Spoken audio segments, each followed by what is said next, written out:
Hello students, हम शुरू करने वाले हैं जो हमारी 10th क्लास का फर्स्ट चैप्टर है केमिस्ट्री का, केमिकल रिएक्शंस। तो वो जो चैप्टर है उस चैप्टर को हम पूरा डिटेल में सारा का सारा चैप्टर एक वीडियो में पढ़ने की कोशिश करेंगे, समझेंगे कि पूरा का पूरा चैप्टर में है क्या। ठीक है, जिसके बाद आप इसके क्वेश्चन जो हैं वो आसानी से कर सकते हैं, क्योंकि मोस्टली जो पेपर आता है सीबीएसई का पेपर आता है वो 10th की जो ये एनसीईआरटी की बुक है उसमें से ही आएगा। ठीक है, तो एनसीईआरटी बुक के क्वेश्चंस और तो एनसीईआरटी बुक है जो हमने उसमें उसी में से ये जो टर्म्स हैं, डेफिनेशंस हैं वो बनाई हैं। ठीक है, बाकी साथ में मैंने एनसीईआरटी बुक भी रख रखी है। ठीक है, तो इससे भी हम साथ साथ में जो है रीड करेंगे, समझेंगे। तो ये चैप्टर को बिल्कुल आसानी से समझने के लिए मेरी वीडियो को एंड तक देखें। ठीक है, तो हम इस चैप्टर को शुरू करते हैं। हमारे पास ये है चैप्टर का नाम केमिकल रिएक्शंस एंड इक्वेशंस। तो सबसे पहली जो टर्म है हमारे पास वो है केमिकल रिएक्शन। तो अगर ध्यान दिया जाए तो ये जो केमिकल रिएक्शन है इसका मीनिंग क्या होता है हमारे पास। तो केमिकल रिएक्शन को समझने के लिए आपने देखा होगा कि आपकी डेली लाइफ में बहुत सारी केमिकल रिएक्शंस भी होती होंगी और फिजिकल रिएक्शंस भी होती होंगी, फिजिकल चेंजेस भी होती होंगी, केमिकल चेंजेस भी होती होंगी। ठीक है, जैसे हमारे पास जो आइस है वो मेल्ट होती है और वाटर में चेंज हो जाती है। ये एक तरह का फिजिकल प्रोसेस है, ये है फिजिकल चेंज। ठीक है, अगर मैं ये कहूं कि जो मेरे पास सॉल्ट है मैंने उसे पानी में ऐड कर दिया, ठीक है, तो मेरे पास क्या बन गया, मेरे पास बन गया एक सोल्यूशन। तो ये जो है एक फिजिकल चेंज है।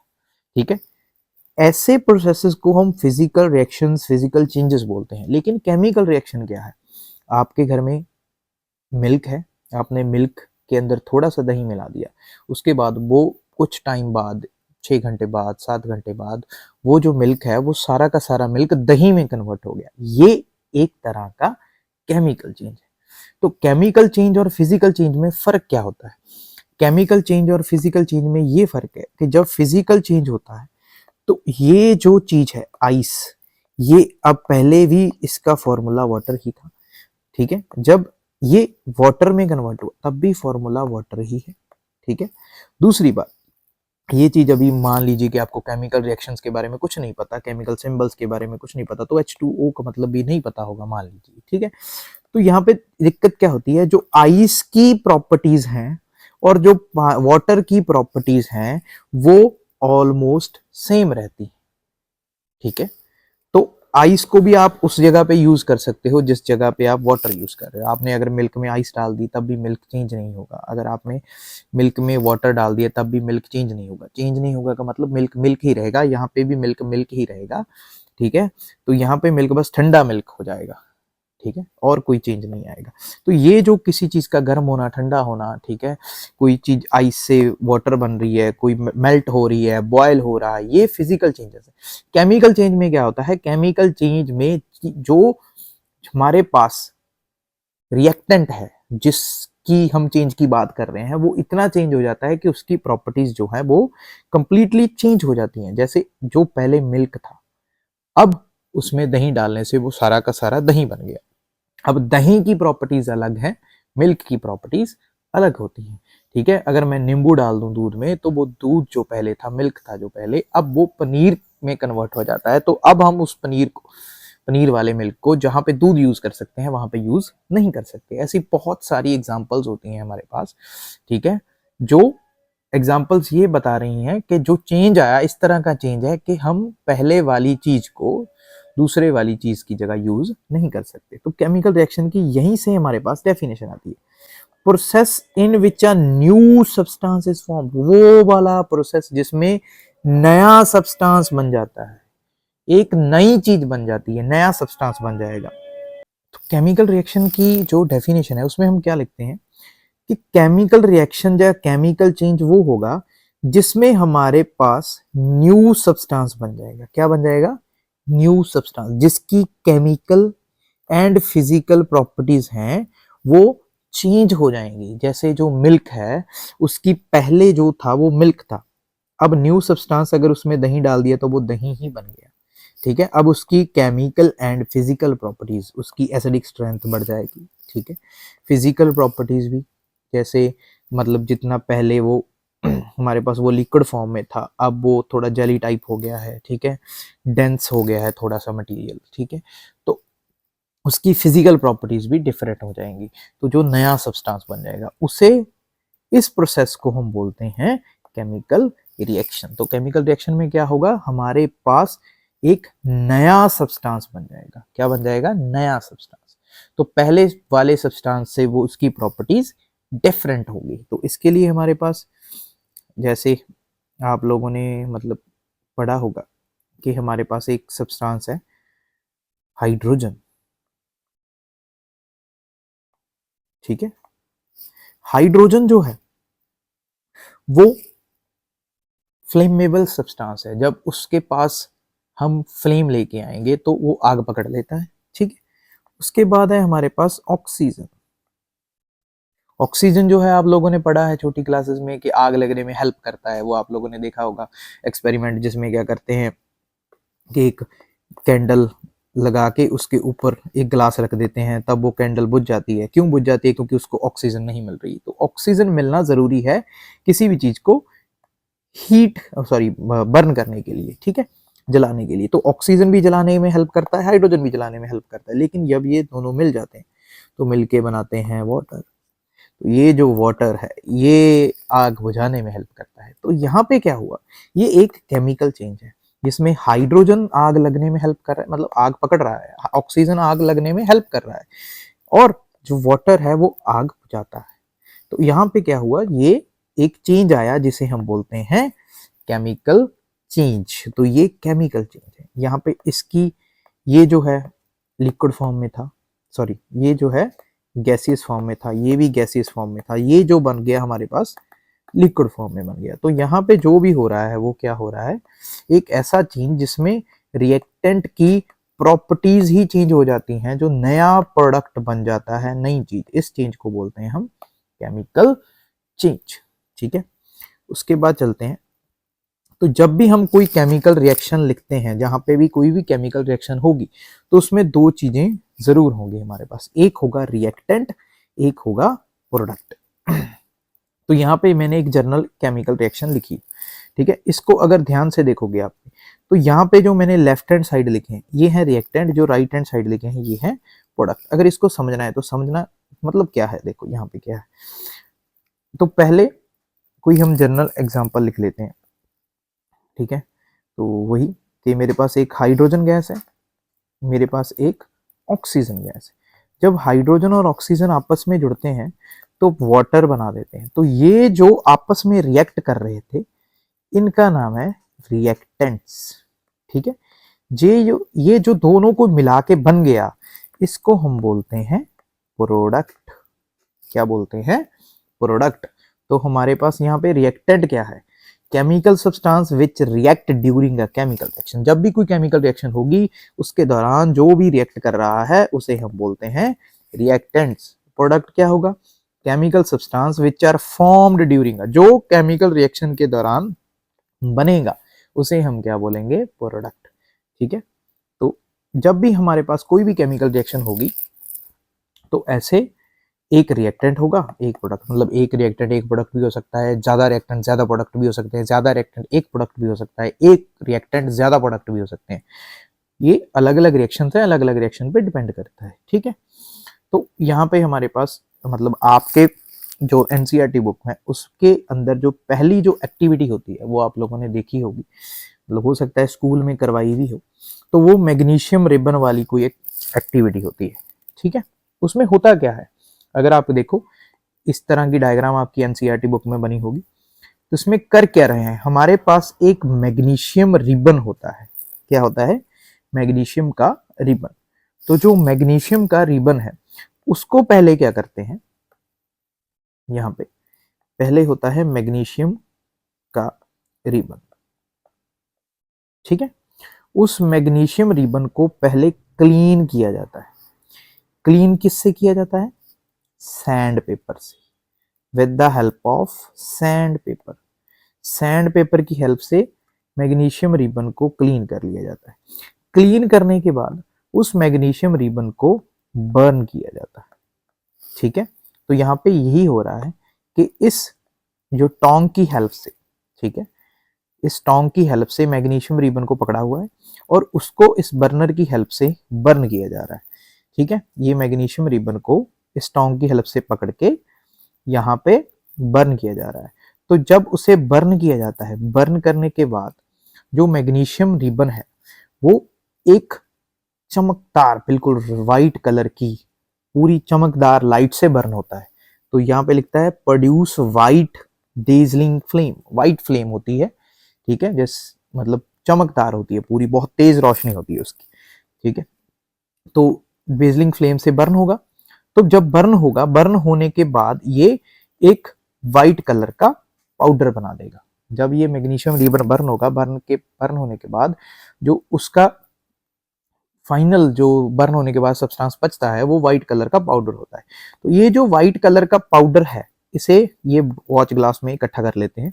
तो इस व्हाइट कलर के पाउडर को बोलते हैं हम मैग्नीशियम ऑक्साइड। क्या बोलते हैं? Magnesium oxide. तो इस प्रोसेस में अगर हम सम अप करें तो ये हो रहा है कि एक मैग्नीशियम रिबन को किया बर्न, मैग्नीशियम रिबन को बर्न करने के बाद उससे एक पाउडर निकला व्हाइट कलर का। जो व्हाइट कलर का पाउडर निकला वो है मैग्नीशियम ऑक्साइड। और यहाँ पे जो मैग्नीशियम रिबन बर्न हो रहा है वो किससे, कैसे बर्न हो दिखाई देगा? व्हाइट डेजलिंग फ्लेम से। चमकदार एक फ्लेम होगी व्हाइट कलर की। ठीक है, तो यहाँ पे ये हो क्या रहा है? रिबन था मैग्नीशियम का, बन गया मैग्नीशियम ऑक्साइड। तो ये जो मैग्नीशियम का रिबन मैग्नीशियम ऑक्साइड बन गया, ये क्या हो रहा है? ये है एक केमिकल रिएक्शन। एक्चुअली में हम यहाँ पे केमिकल रिएक्शन की एग्जांपल दे रहे हैं। ठीक है, तो जो आप मतलब एक्सपेरिमेंट करके देख सकते हैं।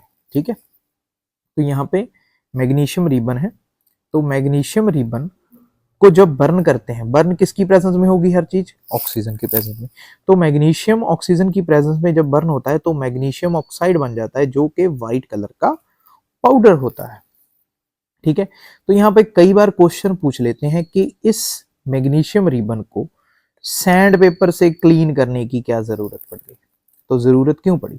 मैग्नीशियम रिबन को सैंड पेपर से इसलिए क्लीन किया क्योंकि जो मैग्नीशियम रिबन होता है उसके ऊपर कई बार एक लेयर होती है।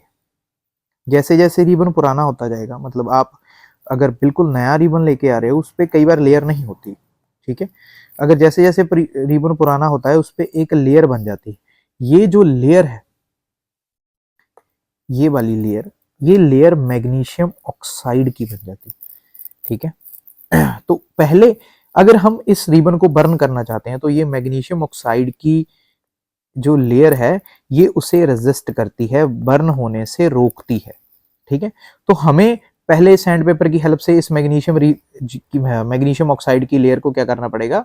रिमूव करना पड़ेगा। तो हम पहले सैंड पेपर से इसे क्लीन कर देंगे, जिससे नीचे से क्या निकल आएगा? मैग्नीशियम। तो मैग्नीशियम को बर्न करेंगे तब मैग्नीशियम ऑक्साइड बनेगा। ठीक है, यहाँ पे कौन सी लेयर बनी होती है? मैग्नीशियम ऑक्साइड की। क्योंकि जब हम उसे बर्न करने की कोशिश करते हैं तो ये मैग्नीशियम ऑक्साइड की लेयर उसे बर्न होने से रोकती है। तो सिंपल आंसर क्या हुआ कि जब हम मैग्नीशियम रिबन को बर्न करने की कोशिश करेंगे, अगर उसके ऊपर मैग्नीशियम ऑक्साइड की लेयर हुई तो वो उसे बर्न होने से रोकती है, रेजिस्ट करती है। इसीलिए हमें पहले सैंड पेपर की हेल्प से उसे क्लीन करना पड़ता है ताकि अंदर से मैग्नीशियम निकल आए। ठीक है, तो जब ये मैग्नीशियम निकल आएगा तो उस मैग्नीशियम को हम क्या करेंगे? बर्न करेंगे। बर्न करने के बाद वो ऑक्सीजन से कंबाइन करके मैग्नीशियम ऑक्साइड बना देगा, साथ में व्हाइट डेजलिंग जो है फ्लेम प्रोड्यूस करता है। ये एक तरह की केमिकल रिएक्शन है हमारे पास। ये आ गया हमारे पास question, why magnesium ribbon is first rubbed with the sand paper before burning in the air. तो इसमें रीजन क्या है? Magnesium metal react with oxygen at a room temperature to form a layer of magnesium oxide. तो magnesium oxide की उसने layer बना रखी होती है। So to remove that layer we rub it with the sand paper, after this it burn smoothly, ताकि वो आसानी से बर्न हो सके। ठीक है, आगे चलते हैं। तो हमें पता कैसे चलेगा कि ये जो हो रही है वो केमिकल रिएक्शन है या फिर ये कोई फिजिकल चेंज है, फिजिकल चेंज है या केमिकल चेंज है? तो इसके लिए हमारे पास यहाँ पे कुछ कंडीशंस है, मतलब कुछ करेक्टरिस्टिक्स है, पहचान कैसे कर सकते हैं हम किसी भी केमिकल रिएक्शन की। तो यहाँ पे क्या लिखा है, जब भी कोई केमिकल रिएक्शन होगी तो स्टेट में चेंज आएगा, स्टेट में चेंज आ सकता है। जब भी कोई केमिकल रिएक्शन होगी तो चेंज इन कलर हो सकता है, जब भी कोई रिएक्शन होगी तो एवोल्यूशन ऑफ गैस हो सकता है, जब भी कोई रिएक्शन होगी चेंज इन टेम्परेचर हो सकता है, जब भी कोई रिएक्शन होगी प्रेसिपिटेशन बन सकते हैं, फॉर्मेशन ऑफ प्रेसिपिटेशन। तो ये इसके करेक्टरिस्टिक्स हैं, ये जो है उसकी स्टेट, मतलब लिक्विड था गैस बन सकता है, गैस था लिक्विड बन सकता है, कलर चेंज हो सकता है, कलर था कलरलेस हो सकता है, कलर से कोई रेड कलर हो सकता है, पिंक कलर हो सकता है, ठीक है। एवोल्यूशन ऑफ गैस, कोई गैस निकल सकती है, जैसे एक रिएक्शन होती है जिसमें हाइड्रोजन गैस प्रोड्यूस होती है, कुछ रिएक्शंस हैं जिसमें कार्बन डाइऑक्साइड प्रोड्यूस होती है। चेंज इन टेम्परेचर, कुछ चीजें ठंडी होती हैं, मतलब नॉर्मल रूम टेम्परेचर पे होती हैं, जब केमिकल रिएक्शन होती है तो उनका टेम्परेचर बढ़ जाता है, कई चीजों का टेम्परेचर कम हो जाता है आफ्टर रिएक्शंस। तो ऐसे ही फॉर्मेशन ऑफ प्रेसिपिटेशन, प्रेसिपिटेशन क्या होते हैं ये भी हम आगे पढ़ेंगे, देखते हैं। तो हमारे पास यहाँ पे चेंज इन स्टेट की एग्जांपल्स देखते हैं।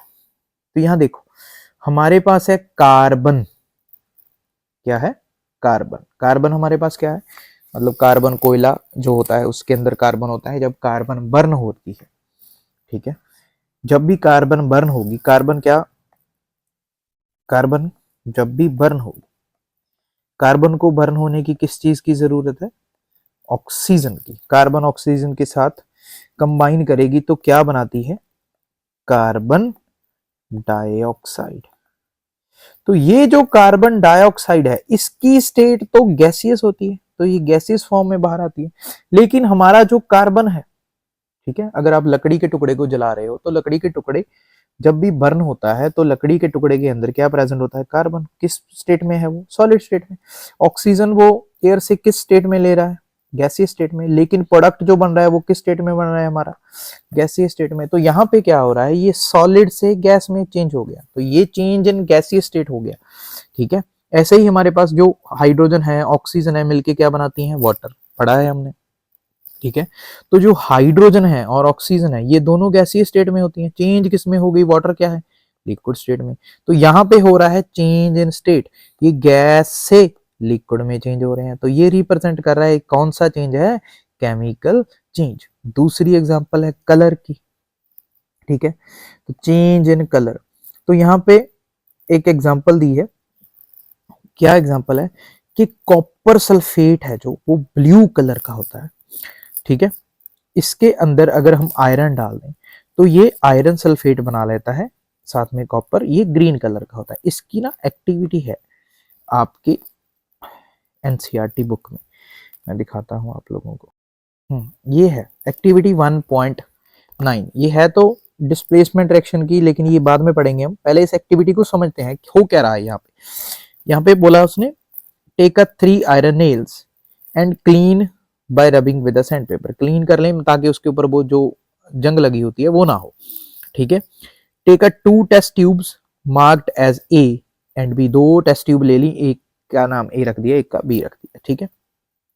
तो यहाँ पे tie 2 iron nails with the thread and emerge them in the carefully in a copper sulphate solution. जो ये कॉपर सल्फेट का सोल्यूशन है हमारे पास, ये ब्लू कलर का सोल्यूशन होता है। कौन से कलर का सोल्यूशन होता है, ब्लू कलर का सोल्यूशन। इसके अंदर हमने क्या किया, आयरन नेल्स डाल दी, ठीक है। After 20 minutes take it out iron nails from the copper sulphate solution, compare the intensity of the blue colour copper sulphate solution, ठीक है, with test tube A and B. अब क्या है, क्या हमारे पास ये जो पहली ट्यूब थी ट्यूब ए, एक ट्यूब थी बी, ठीक है, उसने क्या किया, जो आयरन नेल थी वो एक ट्यूब में डाल दी, मतलब मान लीजिए 2 इसमें डाल दी, बी ट्यूब में डाल दी, ठीक है।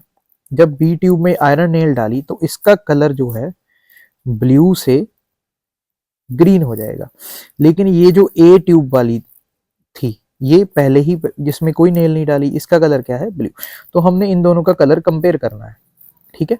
तो यहाँ पे उसने रख लिया, ये ट्यूब बी है, सॉरी ए है, ये ट्यूब बी है, इसमें डाली थी नेल्स, जिसमें नेल्स डाली थी उसका कलर चेंज होके ग्रीन हो गया है, लेकिन इसका कलर ब्लू है। तो यहाँ पे हो क्या रहा है? तो आप देखोगे ये जो कॉपर सल्फेट का सॉल्यूशन था ये आयरन के साथ रिएक्ट कर गया जिससे इसका कलर चेंज हो गया। तो यहाँ पे वही हम पढ़ रहे हैं, ये जो एग्जांपल है कि हमारे पास ब्लू कलर कॉपर सल्फेट का सॉल्यूशन जिसके अंदर क्या डाला हमने, आयरन नेल डाली, वो ग्रीन कलर बन जाता है। क्यों? क्योंकि यहाँ पे ये जो आयरन है उसने कॉपर को डिस्प्लेस करके आयरन सल्फेट बन गया और कॉपर जो है हमारे पास, कॉपर जो है हमारे पास वो इस नेल पे, नेल के कलर को भी देखोगे, ठीक है, ये जो उसने निकाली उसके ऊपर कॉपर लग जाता है, ठीक है। तो ये हमारे पास एग्जांपल होगी कलर चेंज होने वाली। नेक्स्ट है हमारे पास एवोल्यूशन ऑफ गैस। जब भी कोई केमिकल रिएक्शन होगी तो हो सकता है उसमें से कोई गैस प्रोड्यूस हो, गैस एवोल्यूट हो। तो ऐसी जो रिएक्शंस हैं जिसमें कोई गैस एवोल्यूट होती है, एक तो एग्जांपल ये है हमारे पास लेड नाइट्रेट है, उसको अगर हम हीट कर दें, ठीक है, तो हमारे पास लेड ऑक्साइड, नाइट्रोजन डाइऑक्साइड और साथ में ऑक्सीजन गैस प्रोड्यूस होती है। एक एग्जांपल तो ये है, एक एग्जांपल हम यहाँ पे एनसीईआरटी में देखते हैं। तो यहाँ पे भी देखो क्या हो रहा है कि ये एक हमने फ्लास्क ली, ठीक है, इस फ्लास्क में क्या करते हैं हम, जिंक के ग्रेनुअल्स, जिंक के छोटे छोटे टुकड़े डाल देते हैं, ठीक है। तो जिंक के ग्रेनुअल्स डालने के बाद उसके ऊपर डाल देते हैं, इसके अंदर डाल देना है हमने डाइल्यूट सल्फ्यूरिक एसिड। आप डाइल्यूट HCl भी यूज कर सकते हैं, हाइड्रोक्लोरिक एसिड भी यूज कर सकते हैं, ठीक है। यही एक्टिविटी दी है, जिंक ग्रेनुअल्स लिए हमने कोनिकल फ्लास्क में, ठीक है, एड डाइल्यूट हाइड्रोक्लोरिक और सल्फ्यूरिक एसिड, ठीक है। ध्यान से हैंडल करना पड़ता है क्योंकि जो एसिड है वो हाथ हैं हमारे या फेस पे पड़ गया तो उसे बर्न कर सकते हैं, मतलब बहुत ज्यादा डेंजरस होते हैं ये। तो यहाँ पे लिखा do you observe anything happening, तो ये क्या ऑब्जर्व कर रहे हैं वो मैं बताता हूँ। यहाँ पे देखो होता क्या है, जब ये HCl या हाइड्रोक्लोरिक एसिड या जो सल्फ्यूरिक एसिड है इसके अंदर डाला जाता है, तो ये जो जिंक है इस सल्फ्यूरिक एसिड के साथ रिएक्ट करता है, रिएक्ट करने के बाद प्रोड्यूस करता है हाइड्रोजन गैस। तो ये हाइड्रोजन गैस इस कोनिकल फ्लास्क की ये जो कॉर्क के थ्रू है बाहर निकलती है हाइड्रोजन गैस। तो इसमें हो क्या रहा है, इसमें प्रोड्यूस हो रहा है, मतलब बन रहा है एवोल्यूशन ऑफ गैस एक्चुअल में यहाँ पे। तो यहाँ पे अगर हम इस एवोल्यूशन ऑफ गैस की ये वाली रिएक्शन यहाँ पे लिखें तो हो क्या रहा है, हमारे पास है जिंक ग्रेनुल्स, ये रिएक्ट करते हैं हाइड्रोक्लोरिक एसिड से। हाइड्रोक्लोरिक एसिड भी लिख सकते हो आप, तो अगर आप कहो कि वहां पे बुक में तो H2SO4 लिखा है तो हम H2SO4 लिखते हैं, सल्फ्यूरिक एसिड। तो यहाँ होता क्या है, ये बन जाता है जिंक क्लोराइड, साथ में प्रोड्यूस होती है हाइड्रोजन गैस। तो यहाँ पे बन जाता है जिंक सल्फेट, साथ में प्रोड्यूस होती है हाइड्रोजन गैस, ठीक है। तो ये हमारे पास ऐसा, तो ये जो हाइड्रोजन गैस ये प्रोड्यूस हो रही है इस रिएक्शन में, एरो लगा देते हैं कि गैस जो है बाहर निकल जाएगी, ठीक है। ये एरो रिप्रेजेंट करता है गैस को, या फिर गैस ऐसे ब्रैकेट में लिख सकते हैं हम ऐसे, ठीक है। तो यहाँ पे तीसरा करेक्टरिस्टिक्स हो गया कि गैस प्रोड्यूस हो सकती है। चौथा करेक्टरिस्टिक्स है change in temperature. Change in temperature के लिए भी यहाँ पे हमारे पास एक केमिकल रिएक्शन है, ठीक है, इसकी भी हमारे पास ये एग्जांपल है। देखो यहाँ पे क्या हो रहा है, एक बीकर के अंदर कैल्शियम ऑक्साइड, कैल्शियम ऑक्साइड को क्या बोलते हैं, क्विक लाइम, क्या बोलते हैं, क्विक लाइम। तो क्विक लाइम को हमने पानी के अंदर डाल दिया, ठीक है, हमारे पास कैल्शियम ऑक्साइड था उसके अंदर डाल दिया वाटर, या वाटर के अंदर, इसमें कोई दिक्कत नहीं है ज्यादा, ठीक है। तो क्विक लाइम के अंदर हमने पानी डाल दिया, क्विक लाइम कौन सी स्टेट में था, सॉलिड, वो जो वाटर था वो कौन सी स्टेट में था, लिक्विड। तो इसमें होता क्या है, हमने पहले इस बीकर को हाथ लगाना है जिसके अंदर सिर्फ पानी था, उसको हाथ लगाना है, उसका टेम्परेचर फील कर लेना है अपने हैंड से कि कितना गर्म था, ठीक है। उसके बाद जब हम कैल्शियम ऑक्साइड उसके अंदर डालते हैं थोड़े टाइम बाद, ठीक है, आफ्टर मतलब 10 सेकंड 20 सेकंड, तभी रिएक्शन शुरू हो जाती है, ठीक है। तो उसके बाद अगर हम इस बीकर को टच करेंगे तो देखेंगे कि इसका टेम्परेचर धीरे धीरे बढ़ रहा है, ये थोड़ा थोड़ा गर्म हो रहा है। एक्चुअली होता क्या है, जो क्विक लाइम है जब पानी के साथ रिएक्ट करता है तो पहले तो प्रोड्यूस करता है वो स्लेक्ड लाइम, कैल्शियम हाइड्रोक्साइड, साथ में प्रोड्यूस करता है हीट। ये जो हीट प्रोड्यूस हुई ये इस सॉल्यूशन का टेम्परेचर बढ़ा देती है। तो टेम्परेचर क्या कर देगी, इंक्रीज। तो यहाँ पे ऐसी ही एग्जांपल है हमारे पास। तो चेंज इन टेम्परेचर में क्या है, कैल्शियम ऑक्साइड जो है वाटर के साथ रिएक्ट करके कैल्शियम हाइड्रोक्साइड साथ में क्या प्रोड्यूस करता है, हीट। तो ऐसे हमारे पास दो तरह की रिएक्शंस हो सकती हैं। कई रिएक्शंस में हीट आएगी जिससे टेम्परेचर इंक्रीज होगा, कई रिएक्शन ऐसी होंगी जिनमें टेम्परेचर डिक्रीज होगा। तो जो रिएक्शंस में टेम्परेचर बढ़ता है, जिन रिएक्शन में हीट रिलीज होती है, ऐसी रिएक्शंस को हम एक्सोथर्मिक, एक्सोथर्मिक जो भी बोलते हो आप, एक्सोथर्मिक रिएक्शंस कहा जाता है। ऐसी रिएक्शंस जिनमें हीट अब्सॉर्ब होती है, ऐसी रिएक्शन जिनमें हीट अब्सॉर्ब होगी। मतलब आपने क्या करना है, ऐसे ही कोई रिएक्शन है जिसमें कि आपने बीकर में दो रिएक्टेंट्स को डाला, उसके रिएक्टेंट को रिएक्ट करने से पहले का टेम्परेचर हाथ लगा के मेजर कर लिया, उसके बाद दोबारा चेक करोगे तो वो चीज ठंडी हो रही है। ठीक है, ऐसी एग्जांपल है कि नाइट्रोजन अगर हाइड्रोजन के साथ रिएक्ट करता है तो हीट अब्सॉर्ब करके अमोनिया बनाता है, तो अमोनिया का टेम्परेचर कम होगा एज कंपेयर टू ये जो बीकर था इसका। ठीक है, तो यहाँ पे हीट अब्सॉर्ब हुई। तो दो तरह की रिएक्शंस होती है, एक्सोथर्मिक एंड एंडो। एक्सो मतलब जिसमें हीट प्रोड्यूस होगी, एंडो मतलब जिसमें हीट अब्सॉर्ब होगी। तो इस पे भी क्वेश्चन आ जाता है, what are the exothermic reactions, what are the endothermic reactions. तो एक्सोथर्मिक क्या होती हैं, reactions in which loss of heat take place is called exothermic, reactions in which heat is absorbed called endothermic. यहाँ पे मैं गलत लिख रखा है, तो क्या बोलते हैं इन्हें, endothermic.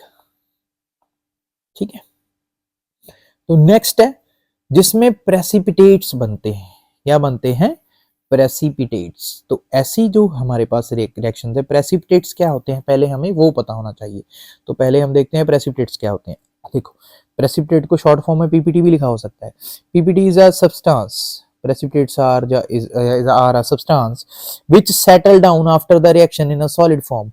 If there is a formation of ppt, it is signed to be the reaction occurred. अगर किसी रिएक्शन में प्रेसिपिटेट बन जाए तो ये बता रहे हैं कि रिएक्शन हो चुकी है। ठीक है, बहुत सारी रिएक्शंस हैं जिनमें कोई सॉलिड चीज बनती है, सॉलिड चीज बन के वो नीचे सेटल डाउन हो जाती है। एग्जांपल सिंपल बताता हूं मैं आपको। घर में अगर आपने कोई एग्जांपल देखनी है तो उसकी एग्जांपल है कि आपके पास है मिल्क। ठीक है, मिल्क के अंदर आपने डाल दिया नींबू, लेमन। तो उसके बाद आप देखते हो जो मिल्क है वो मिल्क नहीं रहा, अब पनीर बन गया। ठीक है, यही बोलते हो। तो जब ये जो मिल्क है आपके पास, ठीक है, इस मिल्क के अंदर लेमन डालने से जब ये जो नई चीज बनी, पनीर बना, तो आप देखोगे कि वो जो पनीर के टुकड़े हैं उसके अंदर जो लिक्विड पार्ट था वो ऊपर रह गया और पनीर नीचे सेटल डाउन हो जाता है।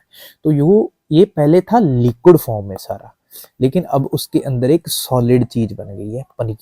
तो वो सॉलिड चीज सेटल डाउन हो गई है, तो वो जो सॉलिड फॉर्म बनी उसी को हम पीपीटीज बोलते हैं। क्या बोलते हैं, पीपीटीज, प्रेसिपिटेट्स। तो वो प्रेसिपिटेट्स बन गए। ये एक घर में देखने वाली एग्जांपल है प्रेसिपिटेट की। एक एग्जांपल यहाँ पे हमें दी है, तो ये कौन सी एग्जांपल है, इसे हम एनसीईआरटी में देखते हैं। देखो, ये ऐसी यही एग्जांपल है, यही है। ठीक है, तो ये हमारे पास एक एक्टिविटी है। यहाँ पे क्या है, टेक का 3 ml sodium sulphate. Sodium sulphate liquid form में है हमारे पास, 3 ml उसका ले लिया। In another test tube take 3 ml of barium chloride. एक टेस्ट ट्यूब में हमने सोडियम सल्फेट ले लिया, एक टेस्ट ट्यूब में हमने बेरियम क्लोराइड, दोनों लिक्विड फॉर्म में है। ठीक है, उसके बाद क्या किया, हमने दोनों को मिक्स कर दिया, mix two solution. What do you observe, अब आप क्या ऑब्जर्व करते हो। ठीक है, तो यहां पे क्या होता है, ये जो अब जो हमारे पास रिएक्शन है उस रिएक्शन के अंदर, ठीक है, बेरियम सल्फेट के प्रेसिपिटेट्स बन जाते हैं। क्या बन जाते हैं? बेरियम सल्फेट के प्रेसिपिटेट्स। देखोगे क्या होगा जब भी ये हम इसमें जब ये दोनों को मिक्स किया जाएगा, मिक्स करने के बाद इस टेस्ट ट्यूब के अंदर यहाँ पे व्हाइट कलर क्या बेरियम सल्फेट बन जाएगा।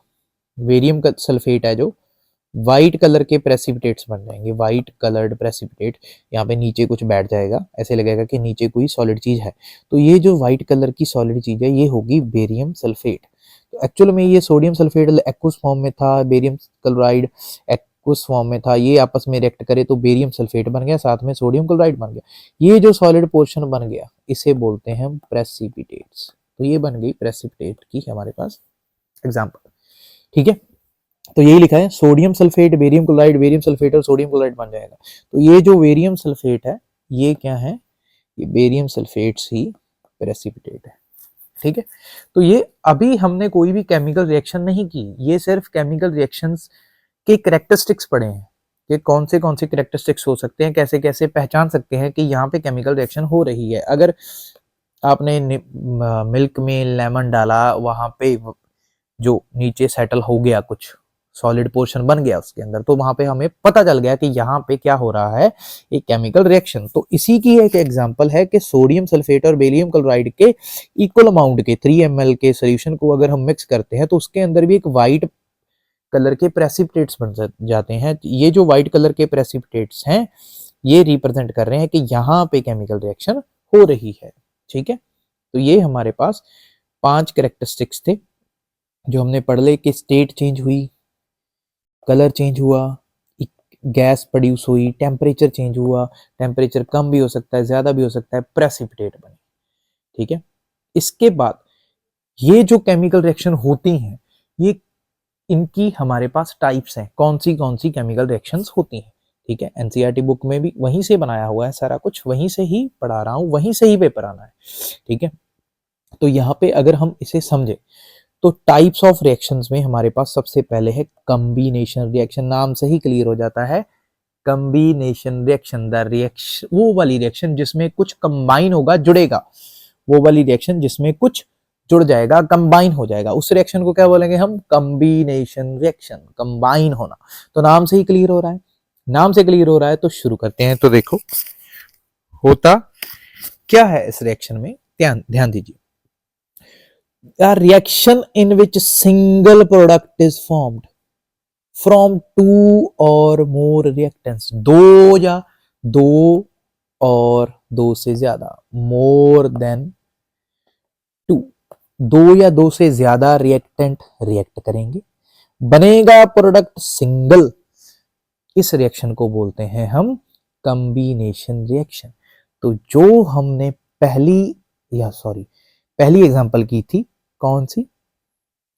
वो मैग्नीशियम रिबन वाली, ये मैग्नीशियम रिबन वाली एग्जांपल की थी, है ना।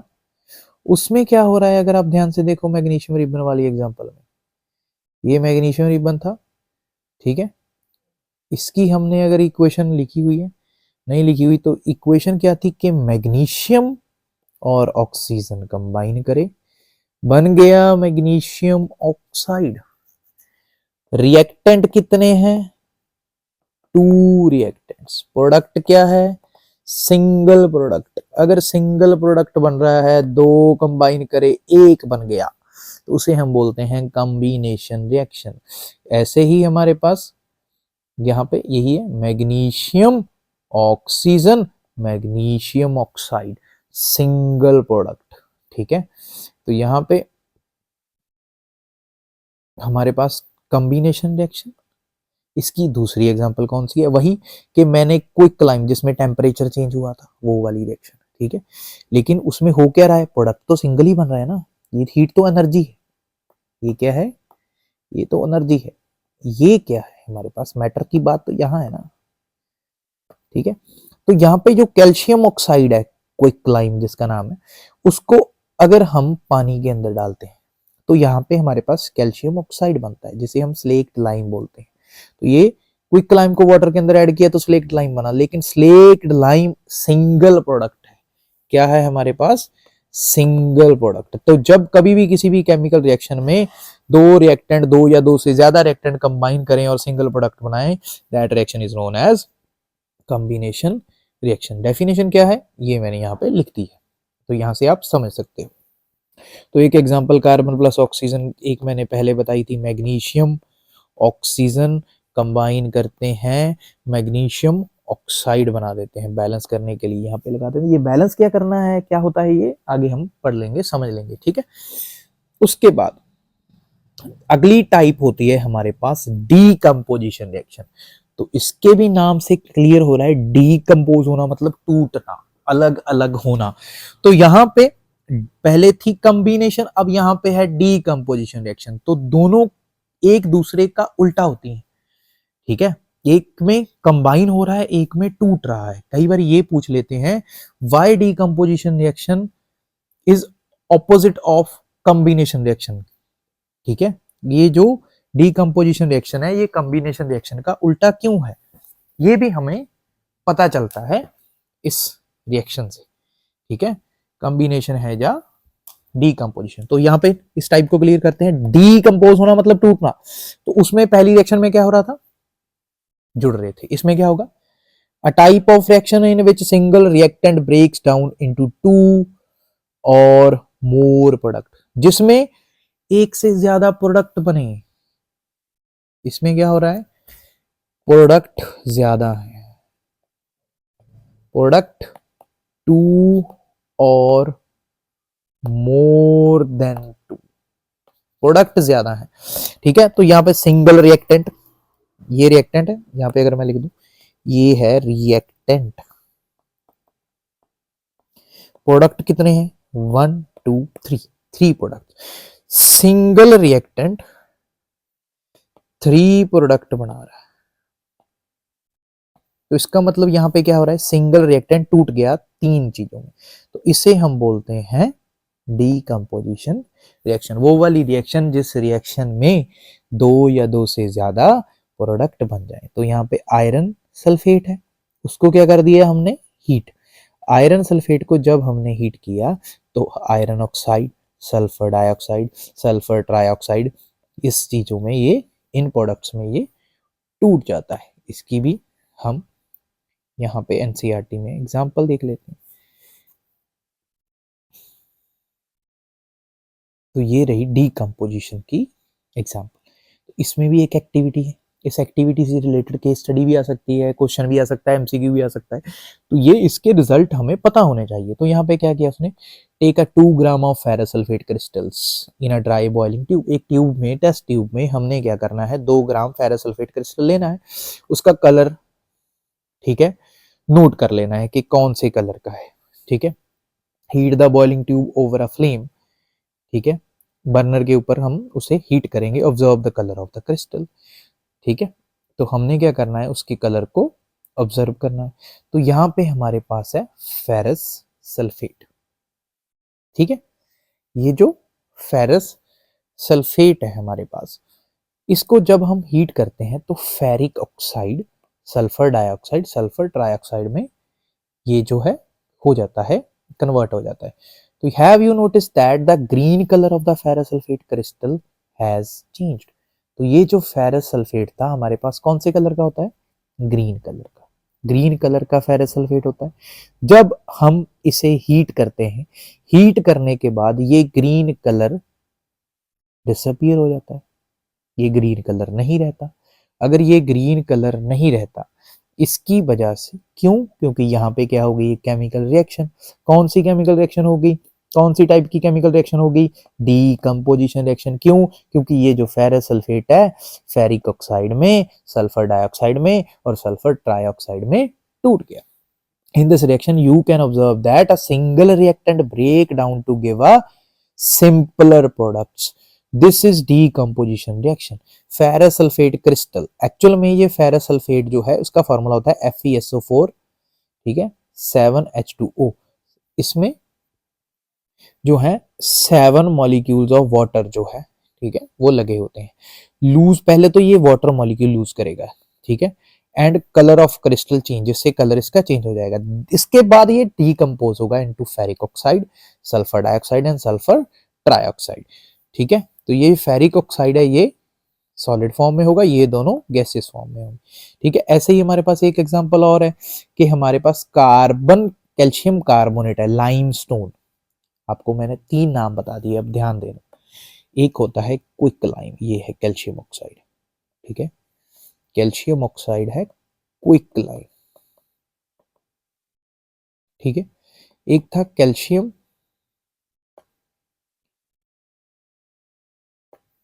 एक था कैल्शियम हाइड्रोक्साइड। क्या नाम था उसका? Slaked lime. ठीक है, तीसरा हो गया कैल्शियम कार्बोनेट, लाइमस्टोन। ठीक है, क्योंकि इनका डायरेक्ट नाम कई बार बोल देते हैं कि कैल्शियम क्विक लाइम को हमने पानी के अंदर डाल दिया तब क्या रिएक्शन हो रही है। ठीक है, क्विक लाइम का अगर मतलब ही नहीं पता हमें, ये कॉमन नेम से पता ही नहीं चल रहा कि क्विक लाइम क्या है, तो हम रिएक्शन कई बार दिमाग में नहीं आती। तो हमें पता होना चाहिए कैल्शियम ऑक्साइड को क्विक लाइम बोलते हैं, कैल्शियम हाइड्रोक्साइड को स्लेक्ट लाइम बोलते हैं, कैल्शियम कार्बोनेट को लाइमस्टोन बोलते हैं। लाइमस्टोन को अगर हम हीट करते हैं तो वो भी टूट जाता है कैल्शियम ऑक्साइड और कार्बन डाइऑक्साइड में। ठीक है, ये भी एक तरह की हमारे पास डीकंपोजिशन रिएक्शन। ठीक है, तो हमारे पास दूसरी टाइप भी क्लियर हो गई। अब ये जो डीकंपोजिशन है, ये हमारे पास डीकंपोज करने के लिए जरूरी नहीं हम हीट दें, डीकंपोज करने के हमारे पास अलग अलग मेथड्स होते हैं।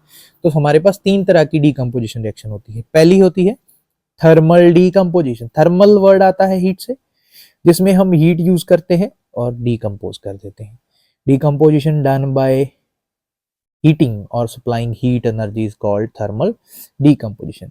दूसरी आती है फोटो डीकंपोजिशन। फोटो जिसमें हम क्या यूज करते हैं? लाइट। क्या यूज करते हैं? लाइट। तो यहाँ पे सिल्वर क्लोराइड है, इसके अंदर हमने लाइट डाली तो ये सिल्वर एंड क्लोरीन गैस में टूट जाता है। ऐसे ही हमारे पास होती है इलेक्ट्रो डीकंपोजिशन। इलेक्ट्रो मतलब जिसमें हम इलेक्ट्रिसिटी यूज करते हैं। तो वाटर को तोड़ देंगे हम हाइड्रोजन एंड ऑक्सीजन में। तो इसकी भी हमारे पास एग्जांपल्स हैं। तो यहाँ पे मैं दिखाता हूँ, ये डीकंपोजिशन, ये एक लेड नाइट्रेट वाली है एग्जांपल हमारे पास। ठीक है, ऐसे ही ये है, ये वाटर वाली एक्टिविटी है। इसमें क्या किया है हमने? देखो, ये प्लास्टिक मग है जिसके अंदर हमने 2 होल करके, ठीक है, रबर स्टॉपर लगा के उसके अंदर हमने, ठीक है, connect these electrodes in 6 volt batteries. इसके अंदर इलेक्ट्रोड्स लगा ली, उसको 6 वोल्ट की बैटरी से कनेक्ट कर लिया, मग को पानी से भर लिया। ठीक है, electrode and emerged and few drops of dilute sulphuric acid, थोड़ा सा डिल्यूट सल्फ्यूरिक एसिड लगा डाल दिया इसके अंदर। Take a 2 test tube filled with the water and invert over the 2 carbon rods. ये जो कार्बन की रॉड है इसके ऊपर पानी की ये जो है टेस्ट ट्यूब्स हैं हमने ऐसे उल्टा कर दी। ठीक है, उसके बाद यहाँ से इसमें से करंट पास करेंगे। अब हो क्या रहा है यहाँ पे, मतलब पूरी समरी जो है मैं बता देता हूँ हो क्या रहा है यहाँ पे। एक्चुअल में यहाँ पे इस कंटेनर के अंदर, इस कंटेनर के अंदर ये पानी की 2 टेस्ट ट्यूब्स हैं, इसके बीच में से इलेक्ट्रिसिटी पास की जा रही है। तो एक्चुअल में पानी में से इलेक्ट्रिसिटी पास की जा रही है। जब वाटर में से इलेक्ट्रिसिटी पास की जाती है तो वाटर में से इलेक्ट्रिसिटी पास करते हैं तो प्रोड्यूस होती है हाइड्रोजन गैस और ऑक्सीजन गैस। तो यहाँ पे क्वेश्चन ये होता है कि किस साइड पे हाइड्रोजन गैस प्रोड्यूस होगी, किस साइड पे ऑक्सीजन गैस प्रोड्यूस होगी। ठीक है, अब ये जो बैटरी है, बैटरी के 2 टर्मिनल होंगे, एक पॉजिटिव जिसे हम बोलते हैं एनोड, एक नेगेटिव जिसे हम बोलते हैं कैथोड। तो ये जो नेगेटिव है, नेगेटिव पे इकट्ठी होती है हाइड्रोजन गैस। कौन सी गैस इकट्ठी होती है? हाइड्रोजन। ये जो पॉजिटिव है, नेगेटिव पे इकट्ठी होती है हाइड्रोजन गैस, पॉजिटिव पे इकट्ठी होती है ऑक्सीजन गैस। ये जो एनोड है, एनोड का मतलब होता है पॉजिटिव, ये जो कैथोड है, कैथोड का मतलब होता है नेगेटिव। नेगेटिव टर्मिनल पे हो इकट्ठी होगी हाइड्रोजन गैस, पॉजिटिव टर्मिनल पे इकट्ठी होगी ऑक्सीजन गैस। ठीक है, अब यहां पे जो हाइड्रोजन गैस है वो ऑक्सीजन के कंपैरेटिवली डबल इकट्ठी होगी। कितनी इकट्ठी होगी? डबल। क्योंकि यहाँ पे जब हम वाटर है उसको तोड़ते हैं तो हाइड्रोजन प्लस ऑक्सीजन में बनता है यहाँ पे, ठीक है। तो वाटर के अंदर 2 मॉलिक्यूल्स हाइड्रोजन के होते हैं, 1 मॉलिक्यूल ऑक्सीजन का होता है। तो ऑक्सीजन की वॉल्यूम के रेशो में हाइड्रोजन की रेशो जो है वो डबल है। तो यहाँ पे अगर हम बैलेंस करेंगे तो यहाँ पे 2, यहाँ पे 2, ठीक है। अब यहाँ पे 4 हाइड्रोजन, इस 4 इधर, 1 ऑक्सीजन, सॉरी 2 ऑक्सीजन यहाँ पे, 2 यहाँ पे। तो ये रिप्रेजेंट कर रही है ये बैलेंस्ड इक्वेशन कि हाइड्रोजन का वॉल्यूम डबल होगा एज कंपेयर टू ऑक्सीजन, क्योंकि जब वाटर टूटता है तो उसके अंदर पहले ही हाइड्रोजन जो है वो डबल होता है एज कंपेयर टू ऑक्सीजन, ठीक है। तो इस एक्सपेरिमेंट पे क्वेश्चन क्या आता है, इस एक्टिविटी पे क्वेश्चन आता है कि पहली बात तो ये कि एक गैस, यही डायग्राम बना के दे देते हैं, ठीक है। इसमें से इलेक्ट्रिसिटी पास की, इस डायग्राम से ये क्लियर हो रहा है कि यहाँ पे हाइड्रोजन, सॉरी, एक टेस्ट ट्यूब में गैस का वॉल्यूम डबल है। क्यों है? तो कौन सी ट्यूब है? तो हम जो हमारी कैथोड है उसमें वॉल्यूम डबल होगा। क्यों है? क्योंकि ये वाटर का इलेक्ट्रोलाइसिस हो रहा है, वाटर को इलेक्ट्रिसिटी डाल के हम तोड़ रहे हैं, ठीक है। तो वाटर का इलेक्ट्रोलाइसिस हो रहा है, वाटर को इलेक्ट्रिसिटी डाल के तोड़ रहे हैं, इसीलिए यहाँ पे जब ये वाटर टूटता है, वाटर इलेक्ट्रोलाइसिस होता है, तो hydrogen and oxygen gas produce करता है। वाटर के अंदर हाइड्रोजन 2 होते हैं, ऑक्सीजन 1 होती है, इसीलिए हाइड्रोजन जब हम इसे बैलेंस करते हैं, बैलेंस करने के लिए हाइड्रोजन की अमाउंट डबल चाहिए। तो इसका मतलब हाइड्रोजन जो है वो डबल वॉल्यूम प्रोड्यूस होगा एज कंपेयर टू ऑक्सीजन। ये पूछ लेते हैं कैथोड पे क्या होता है, ठीक है। एनोड पे क्या होता है? एनोड पे प्रोड्यूस होती है ऑक्सीजन, कैथोड पे प्रोड्यूस होती है हाइड्रोजन। तो यही क्वेश्चन है, इसी एक्टिविटी से ही ऐसे ही क्वेश्चन हमारे पास बन जाते हैं। उसके बाद हमारे पास एक ये थी जिसे हम कह रहे थे फोटोलाइसिस या फोटो डिकम्पोजिशन, ठीक है। ये जो फोटो डिकम्पोजिशन है इसकी एग्जांपल भी ये हमारे पास पड़ी है, ये रही। तो इसके लिए क्या करते हैं, एक चाइना डिश में सिल्वर क्लोराइड को रख देते हैं, ठीक है। सिल्वर क्लोराइड को रख दिया। तो जब सिल्वर क्लोराइड को हम रखते हैं, ये व्हाइट कलर का सिल्वर क्लोराइड है हमारे पास। कौन से कलर का है? व्हाइट कलर का। तो व्हाइट कलर के सिल्वर क्लोराइड को जब सनलाइट की प्रेजेंस में रखा जाता है, तो सनलाइट जो है इस AgCl सिल्वर क्लोराइड को सिल्वर एंड क्लोरीन गैस में तोड़ देती है। तो क्लोरीन गैस तो उड़ जाएगी, बच गया पीछे सिल्वर। सिल्वर जो है वो व्हाइट कलर का तो नहीं होता, ठीक है। तो सिल्वर व्हाइट कलर का नहीं है, सिल्वर तो सिल्वर कलर का होगा ना, ठीक है। ये व्हाइट कलर का पाउडर सिल्वर कलर में टूट जाता है, चेंज हो जाएगा। मतलब यहाँ पे पाउडर का कलर जो है वो चेंज हो जाएगा, ठीक है। Silver chloride turns grey, grey कह सकते हैं, हाँ, सिल्वर कलर जो है वो ग्रे की तरह। Silver chloride turns grey in sunlight to form silver metal, क्योंकि वहां पे क्या बन रहा है? Silver metal. तो ये भी डीकंपोजिशन रिएक्शन, यहां पे वाटर टूट रहा है, ये भी डीकंपोजिशन रिएक्शन है, ठीक है। और ये कार्बन, कैल्शियम कार्बोनेट टूट रहा है, ये भी डीकंपोजिशन है। तो यहाँ पे हीट यूज हुई तो थर्मल डीकंपोजिशन, यहाँ पे इलेक्ट्रिसिटी यूज हुई तो इलेक्ट्रो डीकंपोजिशन, यहाँ पे सनलाइट यूज हुई तो फोटो डीकंपोजिशन। तो ये हमारे पास 3, जिसकी मैंने डेफिनेशन, अगर पेपर में आ रही है डेफिनेशन, ठीक है, वो साथ में example, definition, example, definition, example वो लिखती है। तो यहां से आप नोट कर सकते हैं। तो आगे हमने पढ़नी है ये डिस्प्लेसमेंट रिएक्शन। तो डिस्प्लेसमेंट रिएक्शन को समझने से पहले हमारे पास यहाँ पे एक सीरीज होती है जिसे हम बोलते हैं रिएक्टिविटी सीरीज। ये आपकी मेटल वाले चैप्टर में आपको मिलेगी, मेटल नॉन मेटल वाले में, लेकिन यहाँ पे समझना जरूरी है, इसीलिए मैंने पहले लिख दी, ठीक है।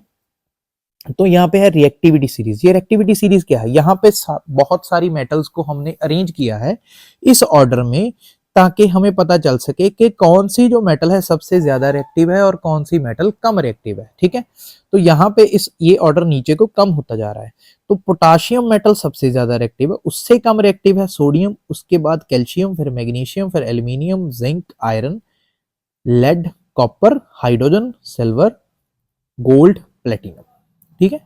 तो ये जो हाइड्रोजन से भी कम रिएक्टिव मेटल्स हैं हमारे पास, हाइड्रोजन तो मेटल नहीं है ना, हाइड्रोजन तो नॉन मेटल है, लेकिन ये इस नॉन मेटल से भी कम रिएक्टिव मेटल्स हैं, gold, sorry, silver, gold, platinum, ठीक है। ये जो ऊपर वाली हैं ये हाइड्रोजन से ज्यादा रिएक्टिव।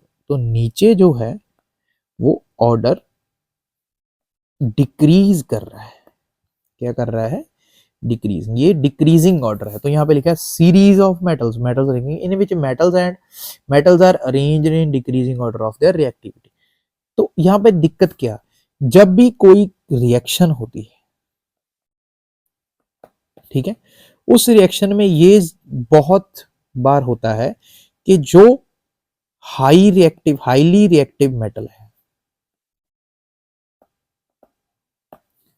मेटल्स हैं वो लो रिएक्टिव मेटल्स को रिप्लेस कर देती है। क्या कर देती हैं? रिप्लेस। तो यहां पे अगर कोई रिएक्शन ऐसी हो रही है जिसमें पोटाशियम भी है और जिंक भी है, तो ये पोटाशियम उस जिंक को रिप्लेस कर देगा। कोई ऐसी रिएक्शन है जिसमें जिंक है, आयरन है, तो जिंक उस आयरन को रिप्लेस कर देगा। तो हाईली रिएक्टिव मेटल लेस को रिप्लेस करती है, कभी ऐसा नहीं होगा कि लेस हाई को रिप्लेस करे, ठीक है। तो यहाँ पे मैंने एक एग्जांपल ली, डिस्प्लेसमेंट, इसको अभी नाम से क्लियर हो रहा है, डिस्प्लेस हो जाएगा, कुछ अपनी जगह से डिस्प्लेस हो जाएगा, ठीक है। तो इसमें क्या हो रहा है, reaction in which more reactive element, more reactive element कैसे पता चलेगा कि कोई रिएक्टिव है कि नहीं है, कौन बड़ा ज्यादा रिएक्टिव है कौन कम, इस सीरीज से। जो ऊपर आएगा वो ज्यादा रिएक्टिव होगा, जो नीचे आ जाएगा वो कम रिएक्टिव होगा। Reactions in which a more reactive element displaces a less reactive metal form its salt are called displacement reaction. जब वो लेस रिएक्टिव मेटल से रिएक्ट करेगा तो सॉल्ट बना लेगा, ठीक है। तो यहाँ पे एक जनरल इक्वेशन लिखी है कि ए बी एक सॉल्ट है, सी से रिएक्ट कर रहा है, और यहाँ पे मैं मान के चल रहा हूं कि सी रिएक्टिव ज्यादा है ए से। तो ये जो सी है ए को रिप्लेस कर देता है और सी भी बन जाता है, साथ साथ में ये ए है अलग बन जाएगा, ठीक है। तो सी ने ए को डिस्प्लेस कर दिया, तो ये है डिस्प्लेसमेंट रिएक्शन। इसकी एग्जांपल हमारे पास जिंक सल्फेट को सोडियम से रिएक्ट करवा दिया, सोडियम सल्फेट जिंक बन गया। यहाँ पे कॉपर को आयरन से रिएक्ट कर दिया, आयरन ने कॉपर की जगह ले ली, आयरन सल्फेट बन गया, ठीक है। इसकी भी हमारे पास एग्जांपल्स है। तो यहाँ पे डिस्प्लेसमेंट रिएक्शन की ये जो एक्टिविटी पढ़ी थी हमने, कौन सी एक्टिविटी, वही ब्लू कलर वाली, ठीक है। हमारे पास एक कॉपर सल्फेट का सोल्यूशन है, ठीक है। एक बार फिर समझा देता हूं। तो इसमें क्या हो रहा है, मेरे पास दो टेस्ट ट्यूब है, first A test tube, B test tube, ठीक है। ये जो ए टेस्ट ट्यूब है इसको तो मैंने ऐसे ही रख लिया जिसके अंदर कॉपर सल्फेट का सोल्यूशन है, ये ब्लू कलर्ड सोल्यूशन होता है। दूसरी जो टेस्ट ट्यूब है ये भी पहले ब्लू कलर की थी, ठीक है। ये भी हमारे पास पहले ब्लू कलर की ही थी, पर इसके अंदर हमने आयरन की नेल डाल दी, आयरन नेल इमर्ज कर दी थी, ठीक है। जब आयरन नेल इमर्ज की थोड़े टाइम बाद निकाला तो देखा इसका जो कलर है वो ग्रीन हो गया, लाइट ग्रीन हो गया। कौन सा हो गया? Light green. अब ये लाइट ग्रीन हो क्यों गया? तो यहां पे एक्चुअल में हुई डिस्प्लेसमेंट रिएक्शन। कैसे? तो अगर यहां पे देखोगे तो हो क्या रहा है, जो आयरन की नेल्स हैं कॉपर सल्फेट के सोल्यूशन से रिएक्ट कर रही हैं, तो आयरन की नेल इस कॉपर को रिप्लेस कर देगी। अगर कॉपर की जगह में आयरन लगा दूं तो क्या बन जाएगा? आयरन सल्फेट, ठीक है। तो ये कॉपर जो है बाहर निकला है। तो ये कॉपर कहां गया? ये आयरन की नेल थी, जो ऐसे थी पहले आयरन नेल, उसके ऊपर कॉपर लग गया, ठीक है, जिससे उसका कलर कॉपर कलर की तरह हो गया, रेडिश ब्राउन आयरन से, ठीक है। तो ये क्या हो रही है? Displacement reaction. तो पेपर में एग्जांपल आ गई, डेफिनेशन आ गई, तो क्या लिखना है? तो हमने लिखना है reaction in which more reactive metal displaces a less reactive metal. तो इससे क्या बन जाएगा? एक सॉल्ट बन जाएगा, ठीक है। तो इसे हम क्या बोलते हैं? Displacement reaction. तो एग्जांपल आप ये दोनों में से कोई भी एग्जांपल लिख सकते हैं। फिर आती है जी डबल डिस्प्लेसमेंट रिएक्शन। अब पहली बात ये है कि ये जो डबल डिस्प्लेसमेंट है ये डिस्प्लेसमेंट रिएक्शन नहीं है, ये डबल डिस्प्लेसमेंट, ठीक है। इसमें हाईली रिएक्टिव लेस रिएक्टिव का कोई कंसेप्ट नहीं है कि ये इससे ज्यादा रिएक्टिव है, ये इससे कम रिएक्टिव है, तो ये दो आयन्स डिस्प्लेस होंगे इसमें। तो हो क्या रहा है, देख यहाँ पे पहले हम डेफिनेशन पढ़ते हैं, ठीक है। तो डबल डिस्प्लेसमेंट में दो आयंस डिस्प्लेस होंगे, तभी इसका नाम डबल डिस्प्लेसमेंट। तो इसमें क्या है, a type of reaction in which exchange of ions takes place, जिसमें आयंस क्या होते हैं, आप लोगों ने सुना होगा, आयंस होते हैं जब किसी मेटल पे या नॉन मेटल पे चार्ज हो, मेटल्स और non metals having charge, metal non metal भी हो सकते हैं, एलिमेंट्स मतलब सॉरी ग्रुप ऑफ एटम्स भी हो सकते हैं, उसे हम आयन बोलते हैं। तो जो आयंस हैं वो एक्सचेंज होंगे सिर्फ आपस में, यहाँ पे हाइड्रोजन बेरियम, ये क्या है, इसका हाइड्रोजन पॉजिटिव आयन है, इसका बेरियम पॉजिटिव है, हाइड्रोजन और बेरियम आपस में चेंज हो गए, तो ये बेरियम सल्फेट और NaCl बन गया। तो यहाँ पे सिल्वर क्लोराइड है, सोडियम नाइट्रेट है, ठीक है। तो ये सोडियम और सिल्वर आपस में एक्सचेंज हो गए, तो ये क्या है, एक्सचेंज ऑफ आयंस। तो जब भी आयंस एक्सचेंज होंगे उस टाइप ऑफ रिएक्शन को बोलते हैं हम डीकंपोजिशन रिएक्शन, सॉरी इस टाइप ऑफ रिएक्शन को बोलते हैं हम डबल डिस्प्लेसमेंट रिएक्शन। तो इसमें क्या बनेगा, नया कंपाउंड बन जाएंगे, नए आयंस। तो इस रिएक्शन में मोस्टली जो हमें एग्जांपल्स दी हुई हैं एनसीईआरटी में, उसमें हमारे पास प्रेसिपिटेट्स बन रहे हैं। क्या बन रहे हैं, प्रेसिपिटेट्स। तो यहाँ पे एग्जांपल देखिए, तो ये जो मैंने करवाई थी पहले, ठीक है, प्रेसिपिटेशन दिखाने के लिए करवाई थी, तो उसमें क्या है, ये सोडियम सल्फेट और बेरियम क्लोराइड को जब हम मिक्स करते हैं इक्वल अमाउंट में, तो बेरियम सल्फेट और सोडियम क्लोराइड बन जाता है। हो क्या रहा है, अगर आप एक्चुअल में यहाँ पे देखो तो ये जो है यहां आ गया, ये जो है यहां आ गया, ठीक है, किसी और कलर से दिखाएं, बेरियम जो है यहां आ गया, जिसकी वजह से ये बेरियम बेरियम है, तो ये बन गया बेरियम सल्फेट के साथ जुड़ा तो बेरियम सल्फेट, सोडियम क्लोरीन के साथ जुड़ा तो सोडियम क्लोराइड। बैलेंस करने के लिए ये हमने कर रखा है, ठीक है। तो ये हमारे पास जो रिएक्शन है किस चीज को रिप्रेजेंट कर रही है, डबल डिस्प्लेसमेंट को। सोडियम रिप्लेस हो गया बेरियम से, आपस में एक्सचेंज हो गई, ठीक है। तो ऐसे ही हमारे पास और भी एग्जांपल्स हैं, ठीक है। तो दूसरी बात ये, इसमें जो है बेरियम सल्फेट के क्या बने थे, प्रेसिपिटेट्स। तो most of double displacement reactions में प्रेसिपिटेट्स बन रहे हैं। तो कई बार ये पूछ लेते हैं कि कोई ऐसी रिएक्शन लिखो जिसमें प्रेसिपिटेट्स ना बनते हो, जिसमें प्रेसिपिटेट्स ना बनते हो। तो यहाँ पे इसमें बेरियम सल्फेट के प्रेसिपिटेट बन रहे हैं,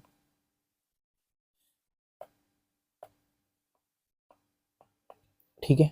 इसमें सिल्वर नाइट्रेट के प्रेसिपिटेट्स बन रहे हैं, ठीक है। एक ऐसी रिएक्शन जिसमें प्रेसिपिटेट्स ना बनते, तो ऐसी एग्जांपल लिखते हैं हम।